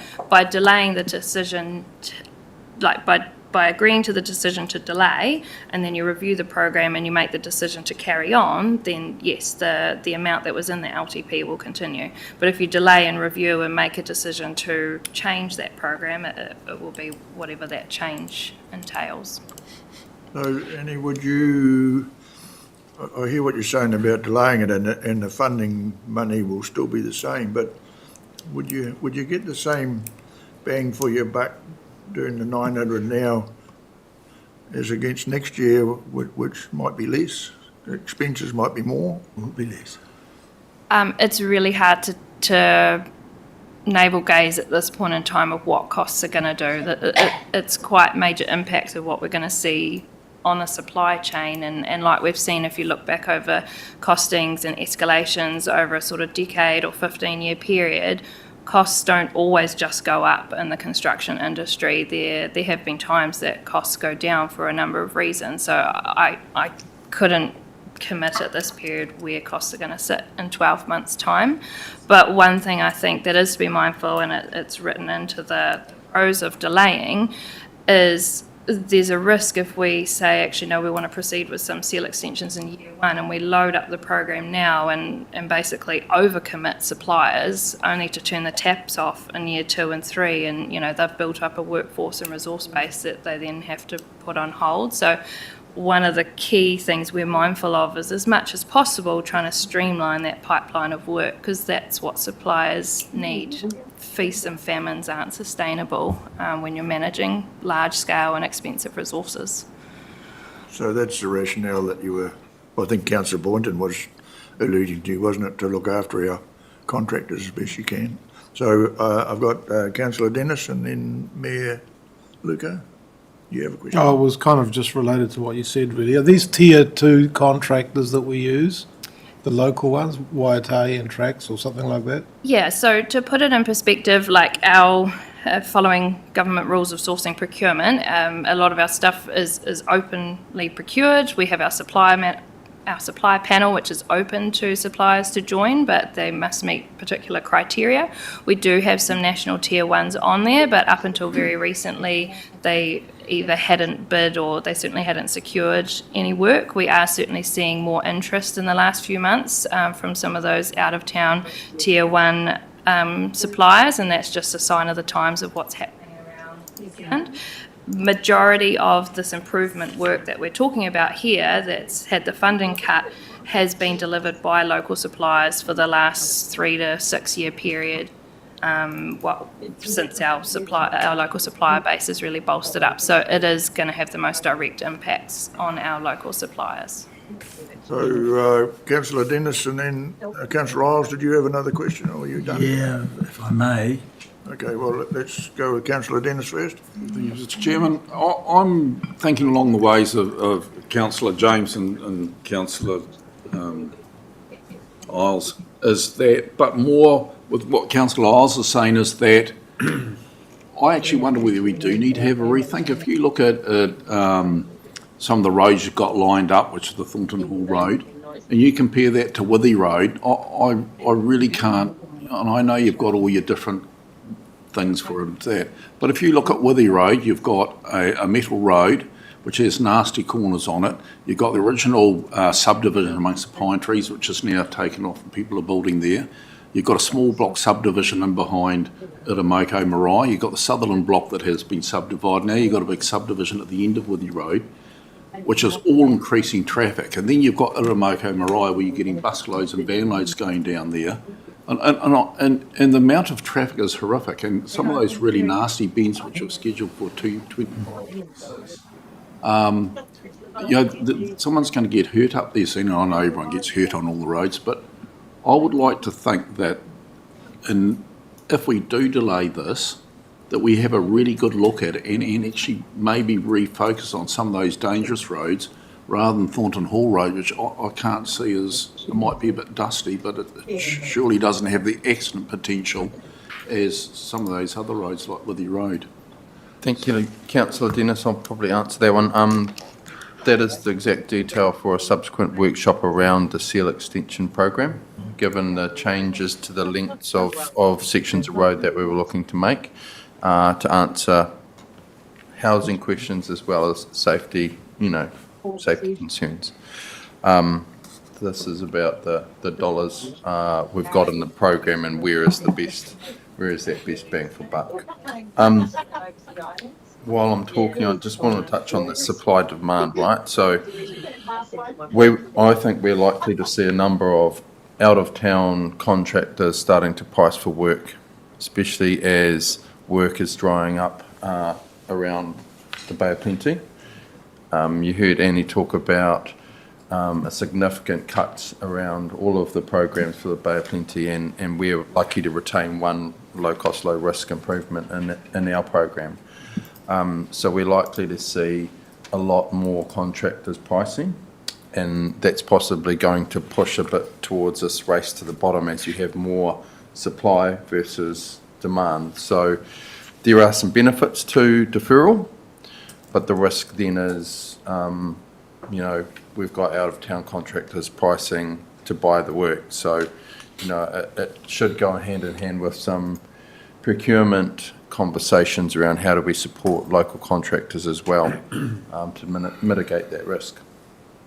So I think part of that is that when you're thinking about your decision here is that we want to look after our local contractors, but we've also got to look after our ratepayers and getting the best that we can for our dollar. So it's you're betwixt and between really, but that's where we'll get to in the end. So Councillor Isles. Again, when you say look after our ratepayers, yes, both urban and rural, and it's the rural ones that are living on these metal roads that we aren't looking after if we defer. 2 points. Councillor Dennis regards Withy Road and the subdivision that's going on at the end of Withy Road. Again, under previous councils, we've had the development contributions, which would, in that particular instance, I would have thought would have funded the sealing of that extension through the section sales. And secondly, the 900k per annum, have we looked at actually reducing the seal strip on a lot of these roads, which are literally no exit roads anyway? And back in time, we had, these no exit roads had a reduced seal width as opposed to through roads in our local roads. Yes, so through the chair, on that, the seal extensions that are done and the designs for them do have a very pragmatic approach to that seal extension, especially because it is a non-financially assisted program, and the key outcome that we're trying to achieve through it is the dust suppression. So the designs aren't the same level of what's the word, like robust, they are designed fit for purpose for the type of road and the type of traffic movements that they're serving, because then if any improvements happen down the track, there's opportunities normally for subsidised improvement funding. So the widths are the minimum that is safe and achievable for those types of roads, same with the pavement depths and other things that add to the cost of the design. It is making sure that we're maximising what can get funding subsidy allocations versus what we're spending the local share on. So that is already being done. Thank you. So I have Councillor Townshos and then Councillor Boynton. Thank you. A couple of things. The first one is I really agree with Bevan's point about having another look at our procurement, how we treat procurement, because that's a bigger issue than just this, but that's something I think we should be focused on. How do we support that? So I really welcome that.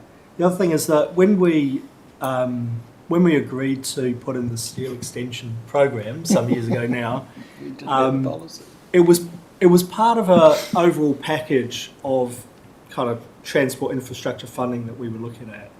And I think that given that context has completely changed, we're talking about being, having 65% roughly of our funding pulled out of our transportation budget.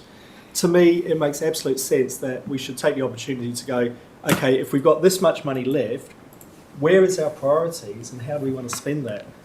And that, so, to me, I'm not arguing against steel extensions, but I'm saying I think that we should be looking at this whole thing as a package and going, we've got very limited money, how are we going to spend that most effectively to get the best bang for our ratepayers? And yes, it includes rural as well, but across all of our ratepayers, how do we produce the best results given that we've got very limited funding now?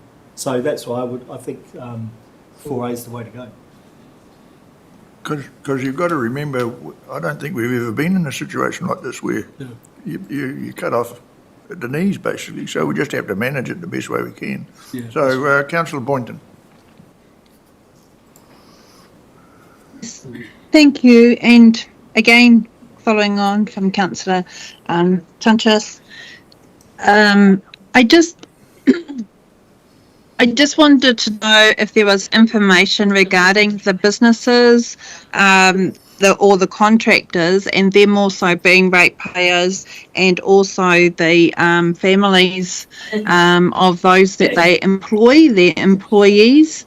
I think it goes back to my earlier question about wanting to know the ratio or the rate of how that dollar goes into the community, how many times, and what benefit that does to for ratepayers.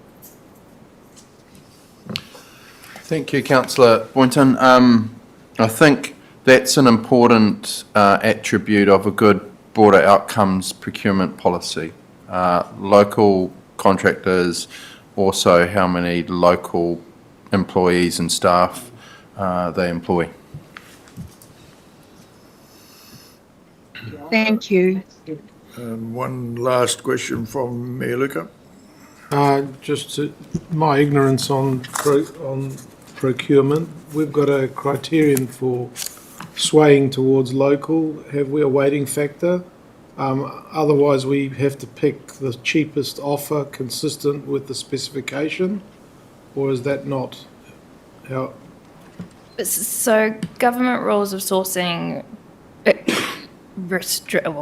you can't exclude a particular supplier based on location or things like that, but it does give you the opportunity to utilise broader outcomes and other benefits to that procurement or purchase. And so our procurement processes that we have, one of the main ones being the supplier panel, does have a number of criteria that, by being local and having had local experience, that provides you increased quality, which offsets the costs. It's like a cost-benefit ratio to work out the best value for money procurement. And as well, our procurement that goes outside of the supplier panel and goes on the open tender process through GETS, that is typically always price quality method, which as well includes a series of non-price attributes, which often, by being local and having those local experiences and local broader outcomes, helps increase your quality margin, that helps then offset that cost. So it's not there is some procurement that is lowest price conforming, but it's not our most common method of procurement. Most of it is based on So quality. if a tier one came in and undercut a local by 30%, could you then turn around and justify the local anyway, depending on what that margin is? So it's a complex situation and it's unique. It depends on what it is. There is reasons not to approve a tender or a price because it's too low, because like I mentioned before, there's a cost to someone for that reduced price, and it's usually quality outputs or timeliness or program and things that end up costing more. There's contractual liability obligations that can end up coming back and biting you. So it's not a simple thing of just who's got the lowest price. There's quite a regimented procurement process. I think the evaluation process would highlight some significant concerns, and there would be conversations if we didn't expect, if it came in a lot lower than our own estimates. I guess if there is the tier ones, because their work is drying up, they come into our market, and then when the work comes on, they disappear and they leave you a debilitated tier 2 or tier 3 in the local market. So that's another argument for the local, yeah. All right, thank you. As a supplementary comment as well, if it's useful to know, often not only is there local knowledge benefits from local contractors, but there's also cost-saving benefits usually because they've already got established supply chains, depots and all those sorts of things that often see the price of externals trying to come into the market usually being higher anyway. And even though some of those other works across the nation are drying up, there's still cost margins and things that they need to meet.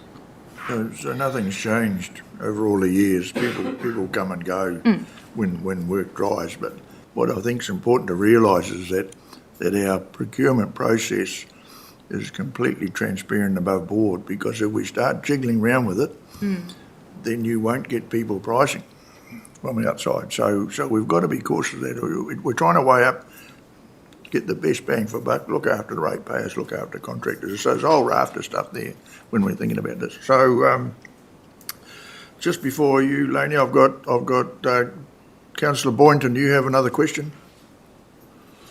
Yes, it's just regarding the procurement. It's a general question, and I wanted to know because I recall it had been brought up a while ago that were we overdue to review our procurement policy and we were waiting on that, or was that already completed? Thank you, Laney. Through the chair, that was the point I wanted to make, was from a strategy and policy perspective, I just wanted to give the committee an update on where that stands at the moment. The 17th of October council meeting will receive a report around the whole policy and bylaw work programme, and the procurement policy is one that's really high up the list at the moment. And it isn't just the broader outcomes in terms of local, it's also in terms of our climate related disclosures and also our commitments to Te Ao Māori and cultural competency. So there's a whole piece of work that's being done around how we procure and making that transparent, to your point, Mr. Chair, but also consistent across all of the various different work programmes. So hopefully that will provide just some confidence that the procurement question is being addressed, and I think obviously really relevant in this conversation. Thank you. Councillor Laney, thank you. Councillor Rangiaho, your question? Kia ora, Annalise. Okay, so for the option 4A, there's been a lot of questions asked, and there's a lot of unpacking to do inside of those questions. But if we were to delay it, what is the time frame from it being delayed now to a decision to be made, knowing full well that we'll probably carry on with that 4B as part of that process? What is that the delay factor to get all that information together? I'm in preference for a whole collective, put everything in there, because we've had debates around with the AB, and then we're coming back to Thornton Hall and all of that. I just think all of that needs to just come back in the centre again for us to review and then make a decision from there. But what is that time frame from that decision making to putting a shovel in the ground or whatever needs to happen? Yes, so through the chair, in terms of a decision being made, it's a little bit open-ended in terms of where the committee moves with. So today, in terms of rough timeframes, today, once we work through these time-sensitive particular decisions, we're going to outline all the various options that can be considered for how we review and progress with the program overall. We're planning to come back for a council briefing session in November to provide further detail on the options that the committee would like to progress with. And then if we get some real clear direction around where decisions could land, there is the next Infrastructure and Planning Committee meeting, I believe, in November, so some decisions could be made at that point in time. My thinking is there may almost need to be like a combination of options or a series of decisions that are made rather than like a one-stop shop for decisions, because some of the things are a little bit unknown around some of those other funding opportunities. But so if some decisions were made by November, for the seal extensions in particular, they could potentially still happen this construction season because they're already designed. That could be part of that decision process in November. But like I said, there are some benefits to delaying construction to years 2 and 3 anyway when we come back to that pipeline of work. And yeah, sealing is very seasonal sensitive, and if we want to make sure we get best bang for our buck, we don't want to commence that work too late in the season and undermine that That's right. investment. Thank you, Annalise. Thank you. So, moving on, so is the feeling that 4A is people comfortable with? I'm happy to move 4A to get the discussion flowing.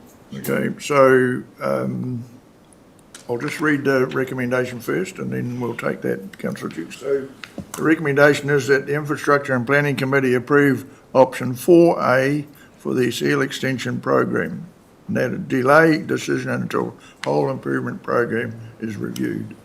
So I've got Councillor Dukes moved, Councillor O'Brien second. Any discussion or debate? Councillor Riles. Reluctantly, a bit like the LTP, I'll go along with the decision, but we've still got some Waka Kotahi budgets to be confirmed. Is that correct? Everything is. Oh, there is a. Sorry. So the NLTP has been confirmed, which gives us all of our allocations, but they did in the last hour announce a $100 million low cost, low risk fund yet to be allocated. But to put it in perspective, that's $100 million across 3 years. Yeah. So it's not a huge sum of money, and especially compared to our $17 million program, it's only one step. There is also a $20 million per year, $140 million fund. It was $20 million per year for 7 years. Local Road Resilience Fund that was announced last financial year, but I do believe it was towards the tail end of the previous government. There hasn't been an announcement that fund has been removed, but there also hasn't been any announcement for any projects to be approved under that fund. So that fund is a bit up in the air whether that is going to eventuate or not, and we've been trying to get more information on that. So, yeah, there is small amounts of funding not yet allocated, but majority has been. So hopefully by the time we get to review this, we could have some clarification that it's a yay or a nay, or. So the indications for that 100 million is we're probably not going to get any insight of what the criteria looks like until probably like February next year. Some early indications is, and this is, allocations, don't get hung up on them, but potentially like regional allocations, and then within a region we battle it out for who makes the top priority. Nothing. Yeah. But it is a very, just on the basis of averages, we're looking at less than $1 million over a 3-year period. So that's a very small portion of our program. So once again, just in the interest of time, remember we're in debate. So I'll have Councillor Boynton, please.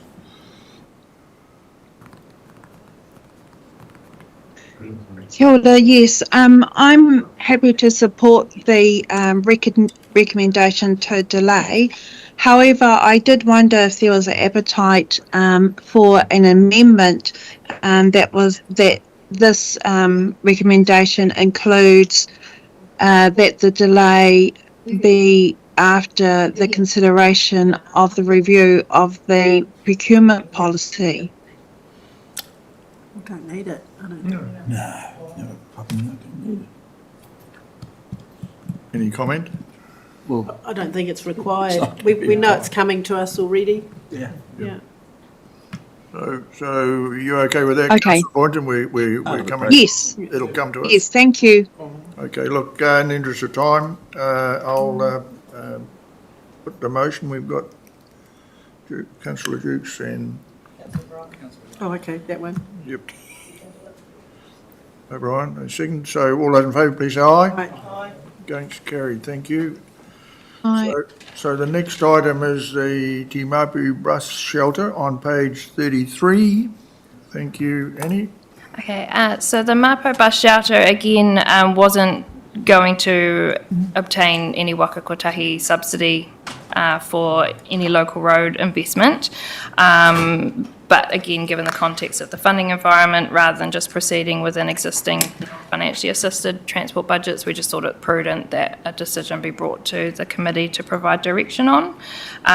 So we've been working with Ngāti Hāmua around obtaining agreement for the proposed upgrade, which is basically the full scope of works is to upgrade the bus shelter, provide a pull-off area for the bus, a bit of site clearing work with some of the adjacent vegetation, and some pedestrian refuge crossing points on the state highway. This piece of work has an added complexity that it's on a state highway rather than a local road, so not our normal jurisdiction. So what we're proposing here, and we had already sort of highlighted this to Ngāti Hāmua, is we can more readily do the bus shelter upgrade work. We've already been in some conversations with Waka Kotahi's state highway team around doing some of the adjacent shoulder and vegetation work together, but the pedestrian refuges is something that it's a known improvement and it's a desired improvement, but it doesn't quite have that time sensitivity. So the options were around delaying any work until the whole decision is made around the program, or the preferred option is to get approval to proceed with the shelter upgrade and shoulder and vegetation removal work for a cost of about $40,000, and that's funded under our existing non-financially assisted improvement project code. And then we'd further explore how to fund those pedestrian refuge installations. It was originally thought that they could be funded through the speed management stuff that was being explored in the vicinity of Marae, but the future of that funding is also not very existent. Thank you. So I have questions from Councillor Dennis first, Councillor James next, Mayor Luca, and then Councillor Riles. So, Councillor Dennis. Thank you, Mr. Chairman. Thank you, Annie. I'm in favour of going ahead as it is. This is, this has been going on for 2.5 years, but it's got worse because of the tree that fell down next to it, and no one's taken it away. Will that be included, that we're going to clear that area so the bus can get off the road? Yeah, so the intention is to do the shoulder and vegetation improvement work so the bus can clear off the lane and have good visibility. There is quite a significant area of vegetation in that vicinity that expands wider than what is needed for visibility, so I wouldn't go so far at this stage as to say all the vegetation in that area will be cleared, but sufficient vegetation and shoulder work would be done to make the bus pullover activity safe.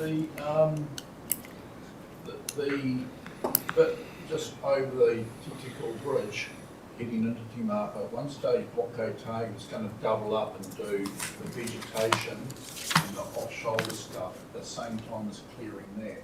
And I know in the past, thanks to Aidan and a few of the crew, they actually cleared all that, and Waka Kotahi had promised that they'd take it over and they never did. So are they talking about when they do the shrubbery by the bus shelter that they're going to do that too? Because it's got to the stage of put past over overgrown, people walking on the edge of the highway again. I'd need to follow up separately with the Waka Kotahi team around that. They are also grappling with some quite restricted maintenance and renewal budgets. So I'm happy to have those discussions with them. But this particular decision was around the bus shelter.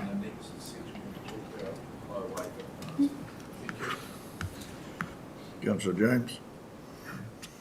You just follow on that, like Councillor Dennis has said, it's been going on, it's been ongoing for a long time. And it's a bit of an eyesore to drive into Teco and that, so I'm happy to move to progress with discussion. Mayor Luca. Well, Councillor Dennis just answered my question. So it's been going, 2.5 to 3 years. And our previous CE had given us an undertaking that it would be done. It is a source of angst, so I'm in favour of just doing it. Thank you, Councillor Riles. Yeah, I take a bit of a different view. Firstly, it says the upgrade to the shelter. It's not actually an upgrade to that shelter, it's a total replacement of that shelter, correct? Yes, correct. It's a replacement, an upgrade to the shelter being provided, but that wooden shelter that is there would be replaced with a new shelter. Right, so would that shelter then be available for placement, say, out in Wainui on corner of Harrison Road, for example, where we've got school kids that have to wait in all sorts of weather? Is it relocatable? It could be relocatable. We were having some discussions around where that relocated bus shelter goes. Cool, we'll put her hand up. Here we go. Plus also, it seems to have grown legs. You know, when we put this bus shelter in, now we've got option B, which is proceed, upgrade, shoulder and vegetation works, etc., etc. That was never part of the original scope for the works, was it? The original scope was to install a bus shelter at an existing bus stop, but in going through that process, other issues at that bus stop location were uncovered that weren't part of the original scope but were of great concern, and that's where the information around the bus currently not being able to pull clear of the live lane and the vegetation that obscures visibility and the crossing, multiple kids trying to cross the highway became more apparent. The original scope of works was to install a shelter at an existing bus stop location. But through that process, more understanding of what the real problems are there has been uncovered. And so that's where the option 5B is to deal to the shelter and the immediate and really low cost issues that we're hoping we can work in partnership with Waka Kotahi to really minimise the cost to council for that. But I wanted to include enough in that budget that we didn't have to come back for another small amount of money to trim some vegetation. So there's enough in there to cover the shelter, the vegetation and shoulder work, but I'm saying the pedestrian crossings, which is quite another significant improvement, is something that we'll explore further how that can be funded. Just to be pedantic, you've got 40k PA per annum, and I don't think it is a per annum at all, is it? It's a one-off. Sorry, apologies. You might be getting more bang for your buck, Councillor Isles. What's that? Pretty good. You'll be getting more bang for your buck. That's pretty good, isn't it? So I have. We get the bus shelter, yes. Happy to see you, Absolute Thank you. change. That's So all I have. that's all I was going to say, Mr Chair. I was just going to second it. Okay, so once again, in the interest of time, I'll read the resolution, which has been moved by Councillor James and seconded by Councillor O'Brien, that the Infrastructure and Planning Committee approve option 5B for the Te Mapu bus shelter upgrade.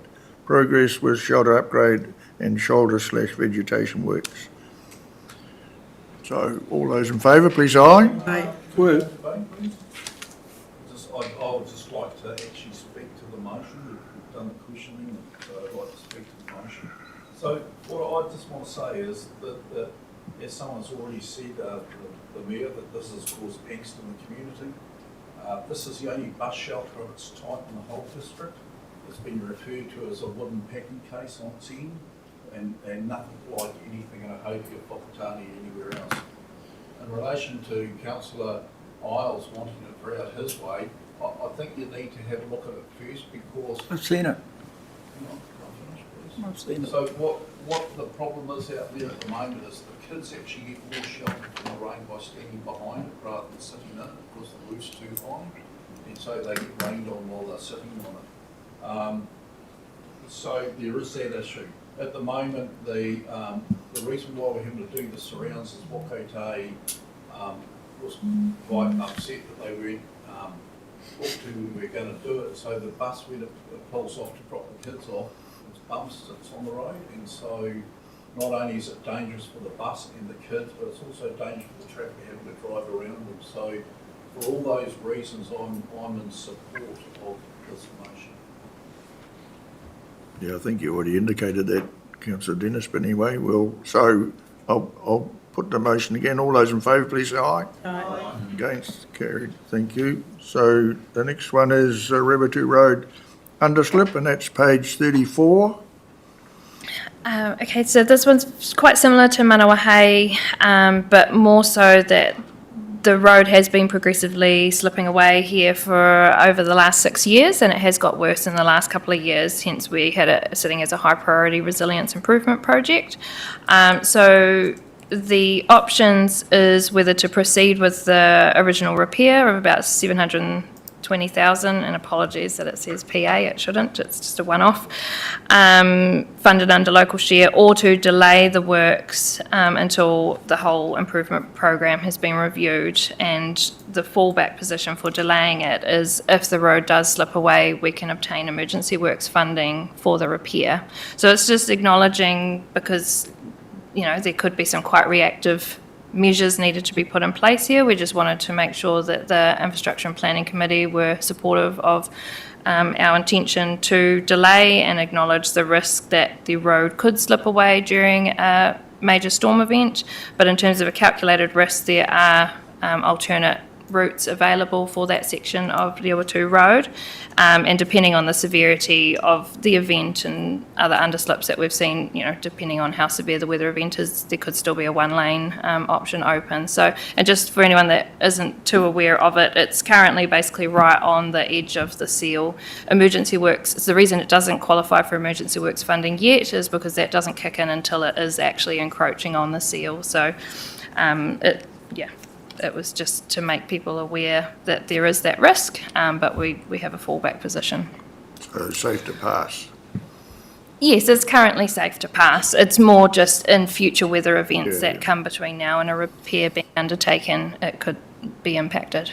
So any clarification there, or happy to move on? Councillor Isles and then Thank you, Chair. Councillor Deputy Emick.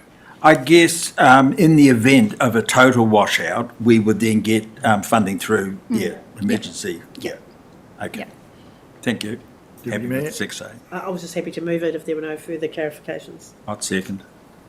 Okay, so I'll read the recommendation that the Infrastructure and Planning Committee approve option 6A for the Riawatu Road underslip.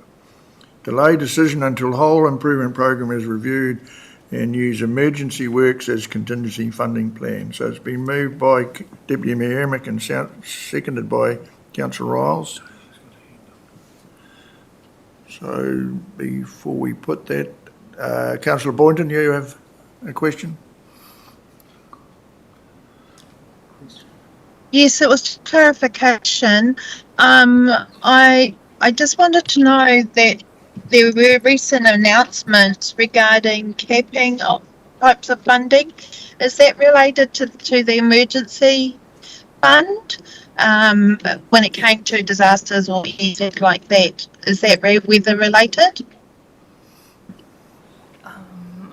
I'd need some more information to know. There has been some recent reviews of the emergency works funding policy in terms of the storm event trigger point. So it used to be a 1 in 10 year annual exceedance period. Now it's been increased to a 1 in 20 year, but majority of all the funding applications I've done have exceeded that anyway. They were proposing to remove the enhanced funding assistance rate for emergency work. So currently we pay our base FAR up to 10% of our maintenance operations and renewal program budget. And then after, once emergency works costs exceed that, we get a 20% increased funding assistance rate. They were looking at removing that from next July, but that's currently been paused because of a lot of feedback they received through the consultation period. Is that what you're referring to, or is it different announcements? No, yes, that I was just wanting to check if it related to this and that they were assured that would be there should we delay and that funding is needed. Okay, so Thank you. I'll put the motion. All those in favour, please say aye. Aye. Against, carried. Thank you. Aye. So the next one is estate highway footpaths and so forth on page 35. Thank you, Annie. Cool. So this is the last detailed option to go through, and then we'll run through the future options. So this one we just wanted to bring to attention. So as a little bit of background, pre-2018 footpath maintenance and renewals did not receive any Waka Kotahi funding assistance, and so council used to have an annual amount that was 100% local share for maintenance of footpaths, and because it was all 100% local share and Waka Kotahi didn't subsidise it, that included both our local roads and state highway footpaths. In 2018, the government policy statement brought in funding assistance for footpaths for both local roads and state highways, and we tried to work with the state highway. We worked with the state highway team around how the maintenance of state highway footpaths would go with attracting that funding. Over that time, we've now come back full circle. The GPS does still have an allowance for funding assistance, but it's been drastically cut by over 70%, and the state highway team do not have any budget for footpath maintenance and renewal. And so we just wanted to make the point, because especially even over this last 6 years, with us funding our local roads and state highways funding theirs, but not necessarily to the same level of service, we do receive a lot of RFSs and complaints and issues brought to our attention about footpaths that are on state highways, and because to the pedestrian or the customer, they're just trying to get from A to B, and they want to be able to get from A to B safely without trip hazards and the like.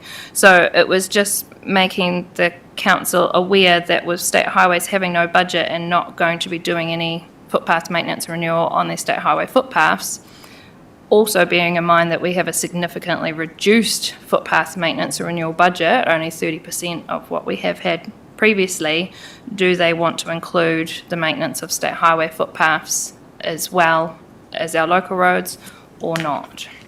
And so those are the three options are to make a decision today the recommended option is to make the decision today to agree to include state highway footpaths in our overall footpath program maintenance program. Otherwise, the option 7A is to delay that decision until we review the whole improvement program, or option C is to make a decision to not include state highway footpaths in our program. Councillor Riles? Thank you, Chair. Annie, when we had the high rate of subsidies, didn't we do a lot of catch up with our footpath? So being forced into this scenario now, are we sort of beyond the catch-up mode, where we're sort of just more aware of ongoing issues or most recent issues? Through the chair, we're in a better position now than we were in 2018 when the funding became available. We were in a very reactive space there. We're now into a more proactive programming space, but still dealing to a number of defects that are developed over the lifetime that those footpaths have been in place and had very little investment in them. I wouldn't say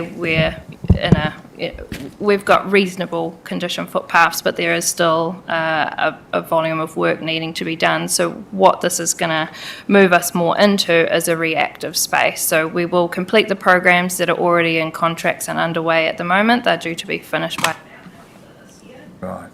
Beyond that, it's going to be a very reactive footpath maintenance program, so it'll involve more like grinding of lips rather than wholesale replacement of cracks, and we will likely see that level of service drop. One of the options that we'll talk about soon is with the local share. Now, we had a full program, we've only had 30% approved, so if we keep to that approved value, we only need 30% of the local share we'd put forward. There is the option to use that other 70% of local share and do a little bit more. We obviously won't get the full amount. That's one of the later options that we talk about. Thank you. Deputy Mayor Emick? Yep, thank you. You've kind of answered my question, so it's not like it'll be like 3 kilometres of replacement or repair. So I was going to ask, how much does 50k buy us? Yeah, it's going to buy less now because the quantity is going to be a lot smaller, and scales of economy. When you're doing more wholesale replacements, you're getting better value for money replacement costs. But like I also mentioned before, there's this whole uncertainty around the economics and what costs are going to do going forwards. But because of the significantly reduced budget, we're going to have to take a more pragmatic approach, and it's going to be very reactive. It's going to be more grinding and very little replacements. Okay, thanks. Mayor Luca? I guess we're talking about footpaths where you actually have feet, because I see footpaths around the place that don't have many people on them, so I guess we focus it on the more used parts of the system. Yes, so if we were to include state highways, it would still be under that reactive approach. So it wouldn't even, well, one of the criteria would be what the exposure risk is, but it's also what the level of defect is that's being required. We wouldn't go and do any replacements on footpaths that don't need them. It would be just, the question is, do we treat state highway footpaths the same as our local road ones, because we know there's no state highway funding to fund them, and they do form key connections for our communities, especially in our satellite towns. Okay. Thank you. Councillor Dennis? Thank you. Just clarification on what a state highway footpath is. Like I know in, say, Taniatua, Main Street in Edgecombe, Pakeha Street in Matata, there's footpaths in the urban areas that are on bordering state highways 30 or 2. Is that what this is about? Yes, that's exactly it. So it's Edgecombe, Awakiri, Taniatua, Matata, Titiko, all of those towns in our district, they have state highways running through them, and they have footpaths on that state highway. So we also mow the verges each side of them and all that to keep them clear. So when you go on State Highway 30 from Titiko through to Timapo, and just over the bridge on the left-hand side, you've got that footpath that dips down. That's also a state highway footpath within an urban area, because it's all part of the 50k zone. Why don't we maintain that one if we're maintaining all the state highway ones? We're asking whether you'd like us to maintain them. So previous to 2018, we did maintain them because state highways didn't have any funding for it. During 2018 to 24, footpaths did receive a lot of subsidy from government, and we were working with the state highway team advocating for them to be maintaining it, because then they can use 100% state highway funding for that maintenance, saving our local share for the local roads. But now that funding opportunity for the state highway team is they have zero budget for it. And so we're saying, do you want us to go back, sort of similar back to what we were pre-2018, and treat footpaths on state highways the same as we do footpaths on all our local roads? So that would include the road verges. Like at the moment, we cleared that once between the footpath and the road, and cleared all the blackberry away from the footpath, so the locals were walking there in safety because people could see, so the young girls were safe down there. Once we did that, and I'm grateful that we did it, but we've done nothing, and it's overgrown, the blackberries over the footpaths again, and they went back walking on the side of the road. So would we, as part of that, look at doing the verges, or you try and get Wakotahi involved in it? Because like when they have their side mowers, when they come to a 50k sign, they lift it up, drive through, and when they're back in the 100, they drop it down. Is this all part of your cooperation with Wakotahi, that you encourage them to do all that as well as us doing the footpaths? Yeah, so through the chair, there is a bit of a grey area between between road maintenance boundaries through state highways and urban areas, that we're working closely with the Wakotahi team, both locally and nationally, to get some guidance on that, because it should be more clear cut. In terms of this particular question, it's focused on footpath maintenance. We'll continue to work with the local team around needs through those state highways. Whether vegetation that encroaches on footpaths is funded under footpath maintenance, but because we've got such reduced budgets, it's really going to be a reactive and prioritised program. So I couldn't, even if we say yes, we want to include state highways in our maintenance program, I couldn't give you an answer now to say yes, we can keep on top of that vegetation, because we're going to need to weigh it up with the needs across all the various footpaths in the reduced budget. Thank you. Councillor O'Brien?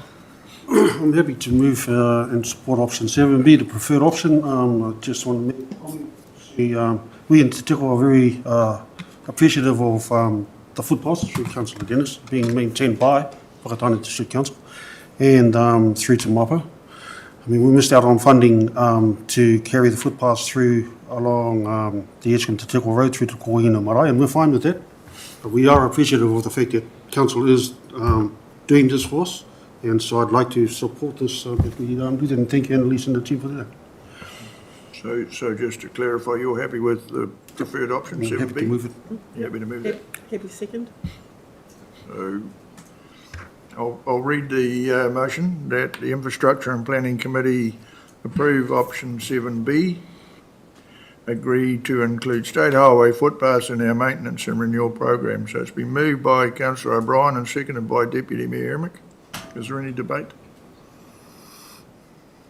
I'll put the motion. All those in favour, please say aye. Aye. Against? Aye.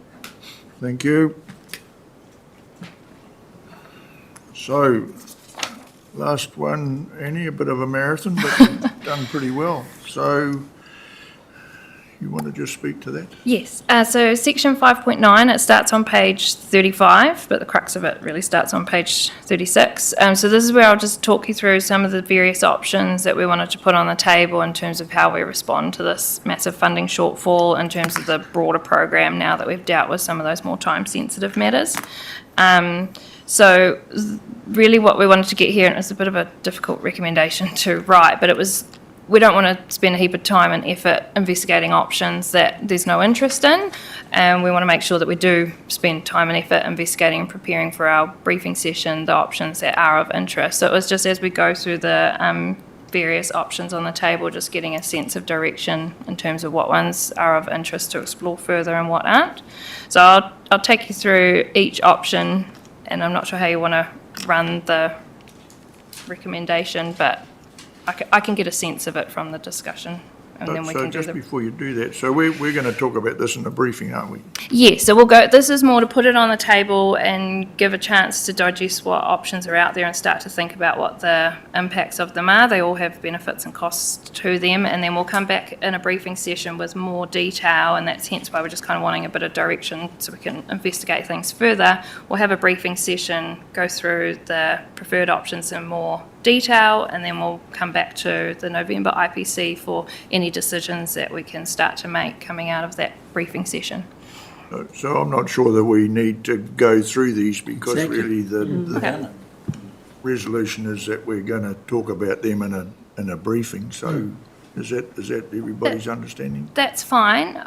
It was more just, is there any that aren't of interest that you want us to kind of drop off our radar, or are they all like, yeah, it was just a bit of feedback because there's a big range of options, you know, some of them talking about, do we still spend the full local share, or do we just spend a portion of it on top priority ones? Do we actually relook at how that local share gets reprioritised across other areas of transport or even other areas of council, now that transport doesn't have the advantage of a 1 to 3 investment, and we've got issues in the likes of Three Waters?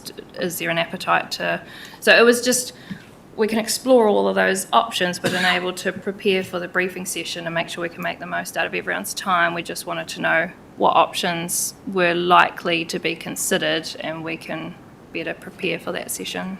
I think, just to add to that, I think this is useful information for you to digest before that workshop session.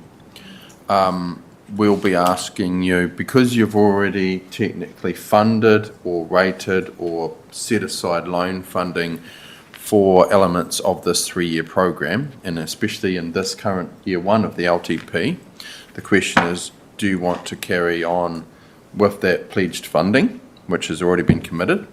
And then what about year 2 and year 3? Because acknowledging changes to year 2 and 3 will have a rating impact. So, you know, we'll want to look at the whole program and not just this year as well. Are there areas that are of particular concern that you want to prioritise over others within the transport program? And then at a whole of council level, are there key things that are going on at the moment that you think are a higher priority than some elements of the transport program? So that's kind of the thinking that we want you to do over the next few weeks before the workshop. There are the opportunities to seek external funding. Some of those we won't get clarity, as Annie's mentioned, until earlier next year, but this is really just a bit of a heads up around what's potentially coming. It will be a challenging conversation and a challenging workshop because you all bought in and contributed to the asset management plan that was submitted through the development of this LTP. And so there'll be touch points and impacts of these cuts that we have to work through and communicate well. I think the important thing for me will be where's the best bang for our buck? And you guys will be able to give us that guidance, I think. But anyway, Councillor Dukes. Thank you. Just to be able to give you some feedback. Definitely the 4 look, while you say that options are limited, I understand that, but I think it's very wise with what you have suggested that we do look for additional funding where possible. And I think we need to be open-minded, which is like 3, reprioritising across the whole of council. I don't think we necessarily need to limit that thinking to just reprioritising in transport if there may be better uses in other areas. So that would be my guidance anyway. Mayor Luca? Yeah, we should always be looking for funding, but look at this low cost, low risk, $100 million, 67 councils over 3 years. At the very best, you're going to get $500,000 out of it, but probably a lot less. So you have to make is it really worth your time and energy that you put in? So there's a cost benefit analysis on that one. So yeah, I would say pick the one that we think we've got the best chance of getting something for and go for that, really. Do you think that, in the interest of moving this along, that we, between now and the briefing, gave you some indication via email of the thinking rather than thrashing around now? Yeah. So do you want to just... Can I also just make a point? Sorry, I hadn't looked at it in the agenda version before, but there's actually been 4 options cut off my version of the agenda. I was wondering why there was only 4 when I remember there being more. There's actually 4 others. Increase rates to meet the subsidy shortfall, or decrease rates and cut the improvement planning program, or get projects shovel ready, or reduce the scope of the transport planning works. They're not in my version of the agenda. So I'll follow up with the governance team around getting that share circulated. The full list. I'm not sure how they've fallen off, and then I'm quite happy to receive email feedback just to help us Put the list in prepare. the email and what you require from us, and we will. Cool. Okay, so we have a resolution here that, the last one, that the Infrastructure and Planning Committee provided direction to staff for which of the options in section 5.9 are to be included or not included for further exploration in a future council briefing session. Do I have a mover?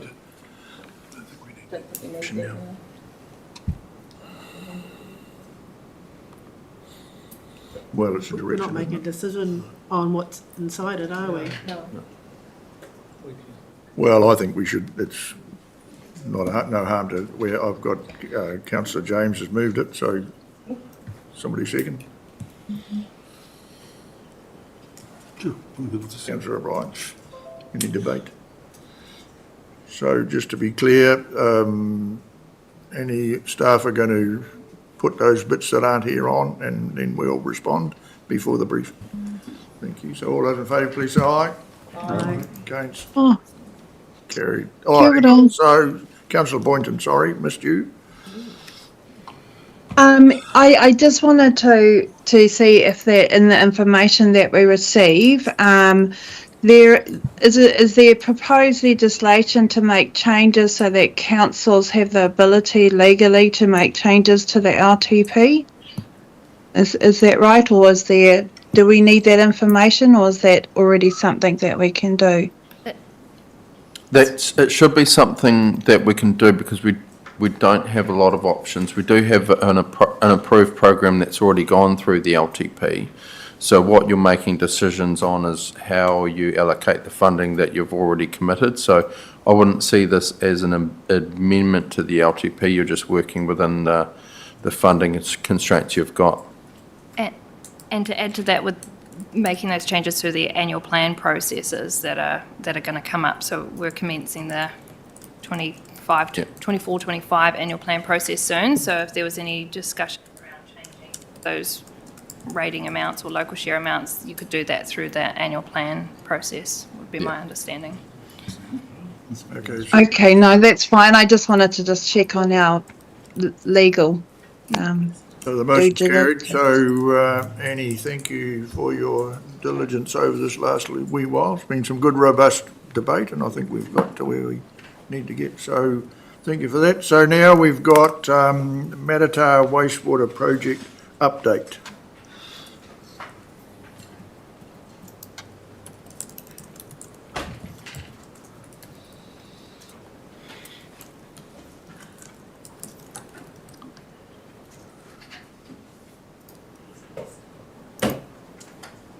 So thank you, team, in your hands. Good, so this report is a summary update of progress since the last construction planning committee meeting. We'll just touch on the highlights. So, is it easier? Yes. We'll just touch on the highlights of this report. Of note, we are still working with the co-design group. We've got our next hui on Monday, but things are progressing well with the group, and we are continuing to finalise the Phase 3 work streams. What I will do is pass to Janine to talk through the environmental monitoring, and then I'll come back and wrap things up and then take questions. Do you guys need me to have the microphone, or are you right? Go on. Microphone, please. Microphone. Okay, so thanks for that. So I'd probably just, in terms of the last meeting we had, and I know it was in obviously public exclusion because we were talking about some matters that were commercially sensitive, that is all progressing well. And we will be coming back to you to have a further discussion on land application, just with further work we're doing, and we're with the co-design group on Monday, all face-to-face in Kawerau, and in having a look at EcoCast up there, who do all the vermiculture for wastewater systems, and we'll also be down in Matata together finalising, in essence, the land application work stream. Just in terms of the environmental monitoring program, so obviously all the phase work streams are now being pulled together, and all of the summary reports are being done. There were three very specific summary reports that were done on the surface water monitoring, the groundwater monitoring, and then the supplementary fecal source tracking. They were all completed by the consultant team, and they are now under peer review at request. And that peer review is looking to be completed in the first week of October. So those three reports are currently with an independent peer review team, and they are looking at the conclusions of that work. So that's probably pretty much, and we just gave you a bit of a summary in the report of what has come out of those three reports that are currently being peer reviewed. Do you want to talk about growth?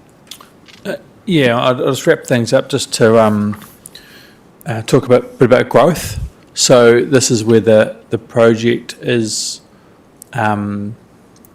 coalescing somewhat with the work we're doing in the spatial plan.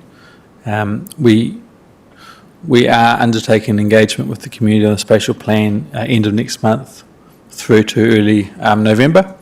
And of significance to this project is that, we are trying to identify future growth areas, and based on a number of parameters and constraints, Matata looks like quite an attractive option for accommodating growth, some growth, both infill and greenfields, particularly to the east. So we are looking at, with this Matata wastewater project, to ensure that we are future-proofing the project so that it can accommodate growth, and that the potential is there for that. So that is becoming a pretty important component of this, both this project and the spatial plan, and it could be our next growth area for the district, given some of the constraints that we do have in other areas that have experienced growth recently, being that they've either largely filled out all the available land, or they might have other constraints which would make them not so attractive as growth options long term. So, yeah. So, question or clarification? Councillor Riles, then Councillor James. Thank you, Chair. Thank you for that update. Is this growth, or this proposed growth, or intended growth, dependent on Matata getting a wastewater? Yes. Yeah, you couldn't accommodate growth in Matata without a centralised wastewater system. In fact, anywhere really of anything more than rural residential density, anything sort of urban scale and density would require a centralised wastewater system.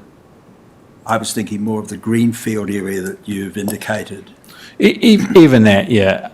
Of any sort of intensification extent that we would need to be able to provide for the growth that's forecast, yes, it would require a centralised wastewater system.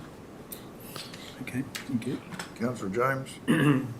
Yeah, just wondering if you could give us an indication on the expected cost of the peer review. It's really minor. I think it ended up being a total of 14,000 for those 3 reports. Yep, thanks. Mayor Luca? Can I be provided those summary reports, please, at some point? Yes. Yeah. And the Whakatane Edgecombe wastewater combined possibility, was that not going to also potentially, isn't there potential there to add, didn't they say that the other day, to add Matata to that? Yep. So it could be Edgecombe, Whakatane, Matata all together along with the Fonterra thing, yeah. I'm just confirming that it included Matata. We're That's considering. what I heard the other day. There is an options, we are considering a wide range of options to inform the consent application. Don't know if you want to add anything to that.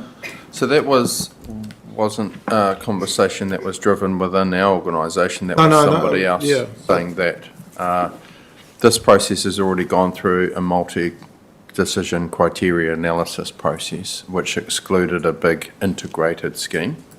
There are separate conversations about Edgecombe Fonterra, and you'll get a bit of an update in the next report about that. Yeah, but it's at the moment, it's they're listed they're there, separate. so I thought that it included that one as a potential add-on. So that option did form part of the options analysis that we brought in July, that option. And the pros and cons were weighed up as well as, we looked at probably across that 12 to 15 different options of how you would deal with the wastewater solution. And it was not the recommended option based on a number of factors. Sure, but there's a new conversation out there at the moment, so... Oh, no, we were already aware of that conversation with Fonterra when we did that options analysis.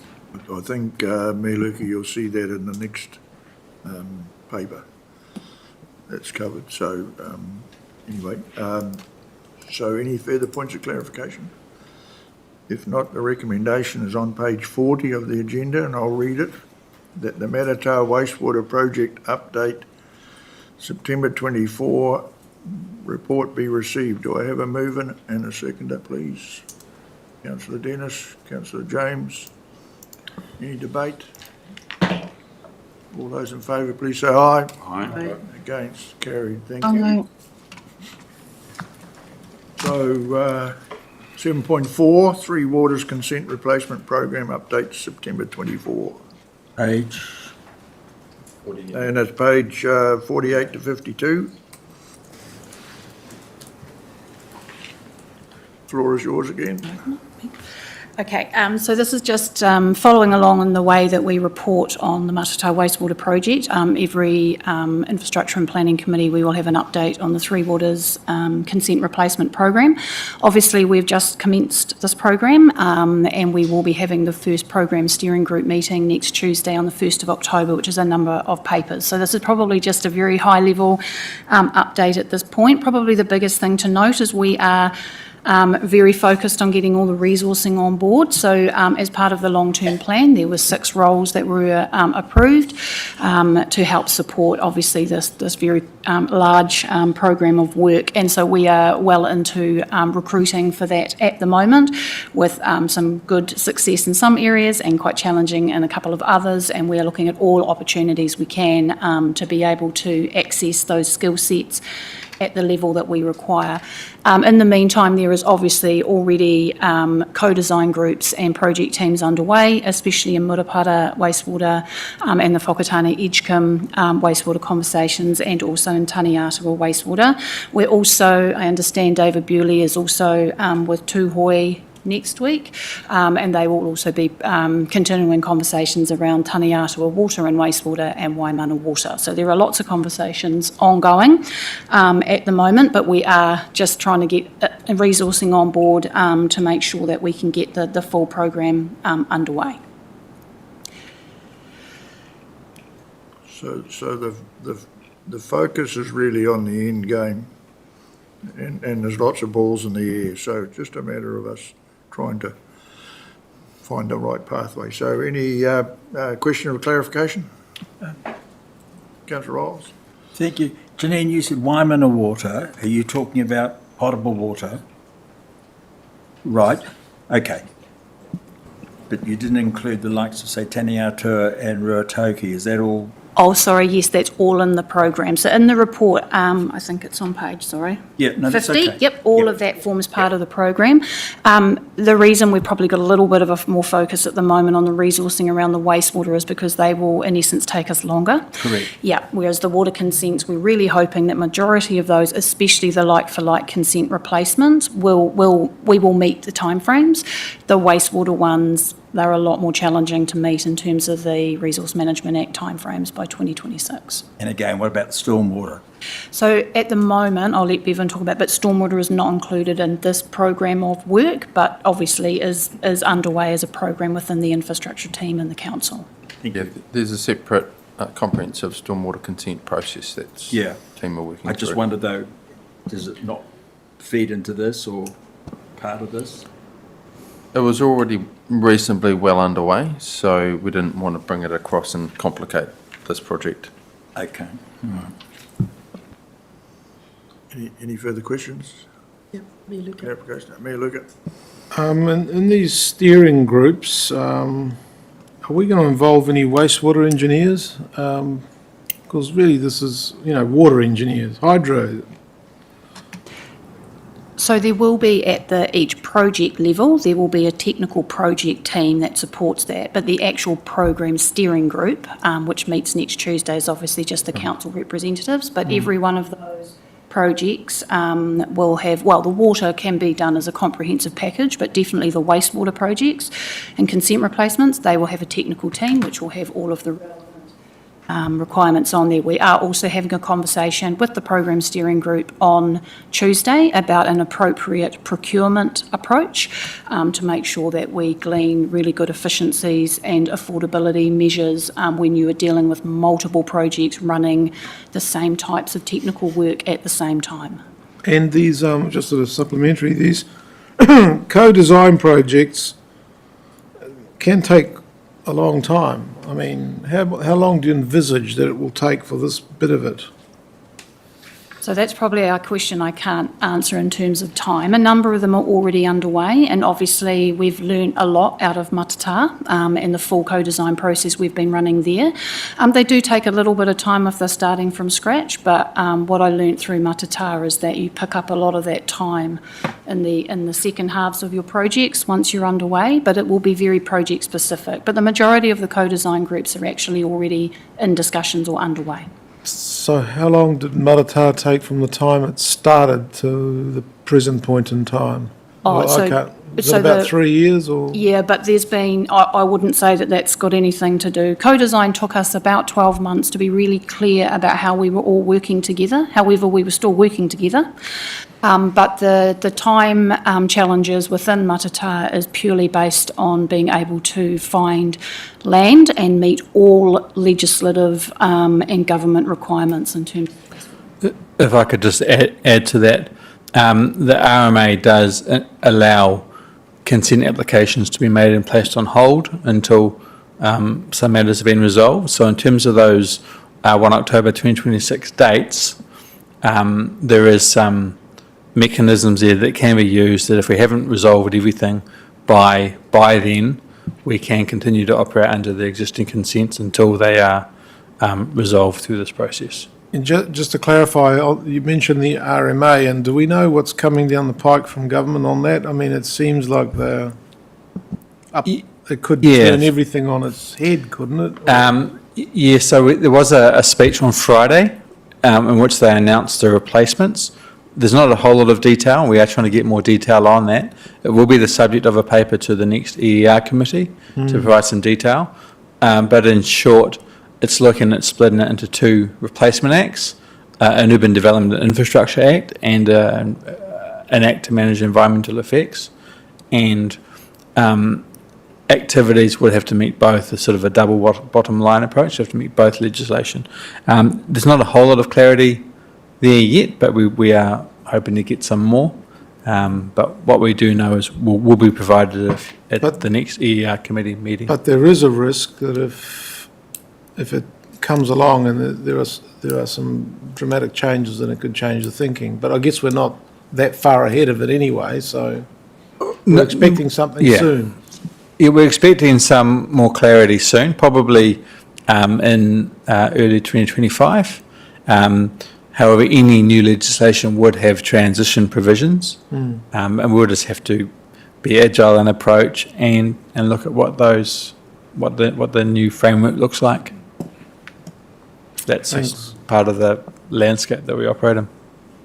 The thing is that we apply for a renewal of consent, and then that gets the program started, then we can.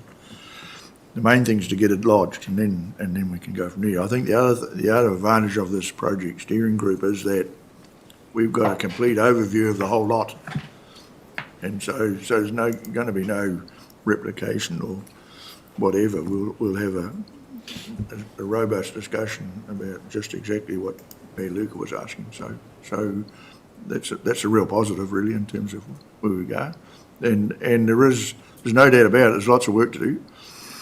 But we'll get there. So any other points of clarification? If not, the recommendation is on page 48 of the agenda. I'll read the recommendation that the Three Waters Consent Replacement Program Update September 2024 report be received. Do I have a mover and a seconder? Councillor O'Brien, Deputy Mayor Emick. Any debate? There being none, I'll put the motion. All those in favour, please say aye. Aye. Against, carried. Aye. Thank you. So the next one is, and the last item on our agenda is the Three Waters rating review with Mr. Gray. Kia ora, thank you. So this is a long-standing piece of work that we've been wanting to do. We ran out of time to do this through the development of the long-term plan because Three Waters came back to council following the change in government with insufficient time to go through a proper review process of how we fund Three Waters. There's a bit of an overview and a bit of a background around how Three Waters are rated in the report. So we've equalised waters and we've equalised wastewater to a certain degree. We've still got some communities and schemes that are outside of the equalisation process, and they're primarily because of affordability challenges and reasons. But we haven't touched stormwater. So stormwater is still unequalised infrastructure for potentially small numbers of communities, and therefore slight changes in cost to those communities can have significant impacts on the rates we're charging. So part of this process is to have a look at how we're funding all of Three Waters, and whether we can do some rationalisation to simplify the process, being the most complex rating activity we have in council. And then also positioning ourselves ahead of the delivery of the water service delivery plans that we have to do by 3 September next year. So there'll be a requirement to have an understanding of how we are going to rate in those water service delivery plans, but it's also worthwhile understanding what a CCO or a larger entity would do in terms of rating for Three Waters services. So doing a piece of work now helps us to get ahead of that. Rating reviews aren't easy. They're complex processes, and ultimately, at the end of the day, all it is reshuffle of the deck chairs. They're not going to create more revenue unless you change your funding needs analysis and look for different ways. But there are some things we can look at that promote things like water conservation, for example, by moving your levers around volumetric charging versus fixed rating. So there's a bit of work to do. I have appointed a project manager to help deliver this or program this piece of work.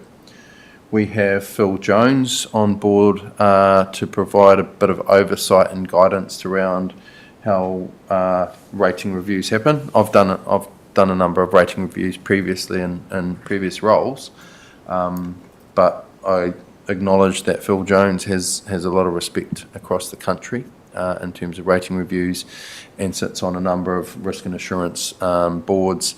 And then from an audit perspective, there's a lot of respect with auditors too. So he'll be very valuable to provide some oversight in terms of programming for this. So the next step for us will be a workshop on the 23rd of October, which outlines the program. So we've got a bit of a project plan in this report, but that program and that timeline we will work through a bit more detail with you. Have some conversations, and we need to look at when do we have workshops scheduled, when are we aiming to look at conversations and communication with our communities, and ultimately, we want to make sure that we get this out of the way before sort of elections start rolling around next year, and in enough time to input into our water service delivery planning processes as well. So it needs to be run in parallel with the development of our local Water's Done Well program. Chair. So, points of clarification, got Mayor Luca and then Councillor Riles. So as part of this review, we'll be looking at, I guess, debating the targeted versus equalised issue. And I'm trying to understand what's happening in Rotoiti, because it seems to be largely targeted. Rotoiti? So, yeah, when do you go this way and when do you go that way? But that'll all be covered in this review, right? Correct. And we'll have a good, robust debate about it. And ultimately, how does that impact the people in those communities? And then from an affordability perspective, which one is more affordable to them? Okay, thank you. Councillor Riles.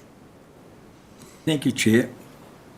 I would have thought we would have been looking for our partnership. This is a hell of a lot of work. Have we got resources to undertake this at the same time as the other work that we need to be doing? And I thought that other work would sort of lead into this review. So can I get some clarification? Are you meaning the local Water's Done Well for the other work? Yes. They need to happen in parallel. We've been given a deadline of 3rd of September next year to have developed a water service delivery plan. Now that water service delivery plan requires us to basically redo a 30-year infrastructure strategy and then measure it up against financial sustainability and delivery, as well as ultimately affordability, and then how we're going to rate and fund that plan. So there's a bunch of measures that we need to adhere to for that. This piece of work will help us at the end of it go, actually, this is affordable or it's not affordable, and have those conversations. So they need to actually happen in parallel. The other thing we're really conscious of is that through the earlier parts of Three Waters reform, a standard, sub-rate standardisation or cross-subsidisation was a key concern for a number of councils. So understanding what is likely going to be the impact is there's probably going to be flat charges put across a lot of these entities. So doing this piece of work helps us to understand, what are the impacts of that if we are at a larger entity and they look at standardised charges across, say, the region, how does that impact our communities? And whilst cross-subsidisation has some benefits, ultimately at the end of the day, affordability is the key challenge. So a fixed rate in Tauranga, for example, is likely to be more affordable than a fixed rate, that same fixed rate applied to a community here. So going through this process gives you a lot more clarity around what the impacts of anything happening in the future is going to be, as well as giving you and the community a good idea or good understanding of what makes the most sense from a rating perspective for Whakatane. So it covers both benefits. Okay. And if you're in an entity with multiple jurisdictions, then you've got the issue of trying to come to some hybrid sort of system, right? So you can't just do whatever you want. You have to do what their grouping want.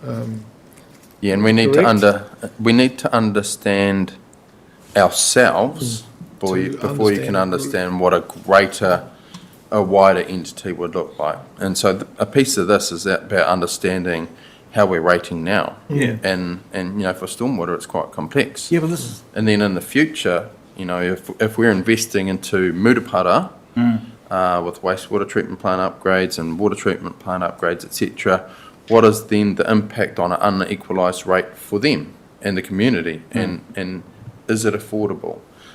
So the challenge you have with keeping schemes rated as individual schemes is you could make the decision that communities can't afford the big equalised scheme, and so you're looking to keep rates low. But then the conscious or unconscious decision is we don't invest as much into those communities because we're conscious of the fact that it's going to increase their rates and they can't afford it. Right. And then the flow-on effect of that is your network degrades faster and you have more issues. So we need to work through all of that to get ourselves into a more knowledgeable position around where would we stand with any amalgamated entity in the future. And again, with the stormwater portion of it, that crosses over into transportation as well, doesn't it? It has less impact, say, on the more smaller rural communities. Yes? Yes. So, yeah, okay. Smaller levels of infrastructure in some of those communities, yeah, but also smaller number of properties. So you do a small piece of work there, it can actually have a big impact on the rates. A change in your overhead funding can have a massive impact on your rates. So, that's where your equalisation conversation can happen because, it's a piece of work that we should work through. Sounds like a lot of work. Councillor O'Brien. So, question for you, under the graphics on page 54, I see all Tumahi and planes. Where's Tahuna Road and Johnson Road? Tahuna Road come under these equalised, what are the planes? In Johnson Road as well, if it still exists? Yeah, those both still exist. Our long-term strategy is to remove those because we want to focus on Otamahi, Braemar as key providers for the planes. Otherwise, you're going to need to duplicate or replicate investment in treatment. So chlorination, UV treatment, all that sort of stuff. And so we want to make sure our investment's in the right places. Further points of clarification? For volumetric charging, we've got 85% of people with water meters, but we've got 15% that don't. So how do you deal with those ones? At the moment, we rate. So at the moment, we rate differently for those that don't have a meter, and that's based on an assessment or an assumption around water use. having a large number of water meters or population using water meters allows us to, one, identify water loss and get better at maintaining our networks, as well as reducing ultimately the cost of treatment. So every cubic metre that's pumped into the ground is, there's treatment costs that go with it as well. It also gives us better tools for ensuring that users pay for the quantity of water that they use. It's similar to your power. Yeah. So you pay, you start to make decisions around how much water you use, just like you do with power. Chair, if I may, just following on from that, Bevan, I mean, it's 3-4 years ago we were installing the meters through Taneatua and Waimana, and that was what the fear was of most of the residents, that is this going to end up in volumetric charging? And we were saying, no, it's just to make sure that if there's any leaks on our side that we rectify them, and if we've got leaks on your side, and which we did find a lot, and we actually repaired them basically free of charge to reduce the loss. But I hear what you said right at the beginning of it, this is all heading into election year, and we've got to get out there and sell this as a viable work that's got to be done for the benefits of the council, but it could end up impacting hugely on the rates. Yeah, where you have volumetric charging, it's like fees and charges. The more the user pays for the services, the less rates they pay. It's just that wasn't the story we were telling those people back in the days when we were installing those. The rationale for installing them was to reduce because loss comes at a significant cost. Yep. It's also helpful for identifying where we didn't have equipment to measure pipe quality like we do with the CCTV cameras. It's a determinant of where you've got ageing infrastructure and where you need investment. So it was for multiple reasons. So if there's no further points of clarification, the recommendations are on page 53 of the agenda, and there are 4 of them. And I propose that we do them in one block, unless anybody has an objection to that. Okay, so I'll read them, and then Councillor Dukes has met. 1, that the Three Waters Rating Review report be received. 2, that the Infrastructure and Planning Committee direct staff to begin work on the Three Waters Rating Review project. 3, that the Infrastructure and Planning Committee has noted that it will receive regular updates as work continues. That the Infrastructure and Planning Committee has noted that it will be presented with options to consider if the current rating system changes. So I have a mover in Councillor Dukes. Do I have a seconder, Councillor James? Any debate?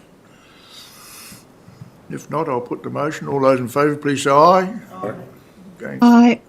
Carried. Thank you. That's the last of our items. So I'd just like to conclude before Councillor O'Brien gives us... Table item.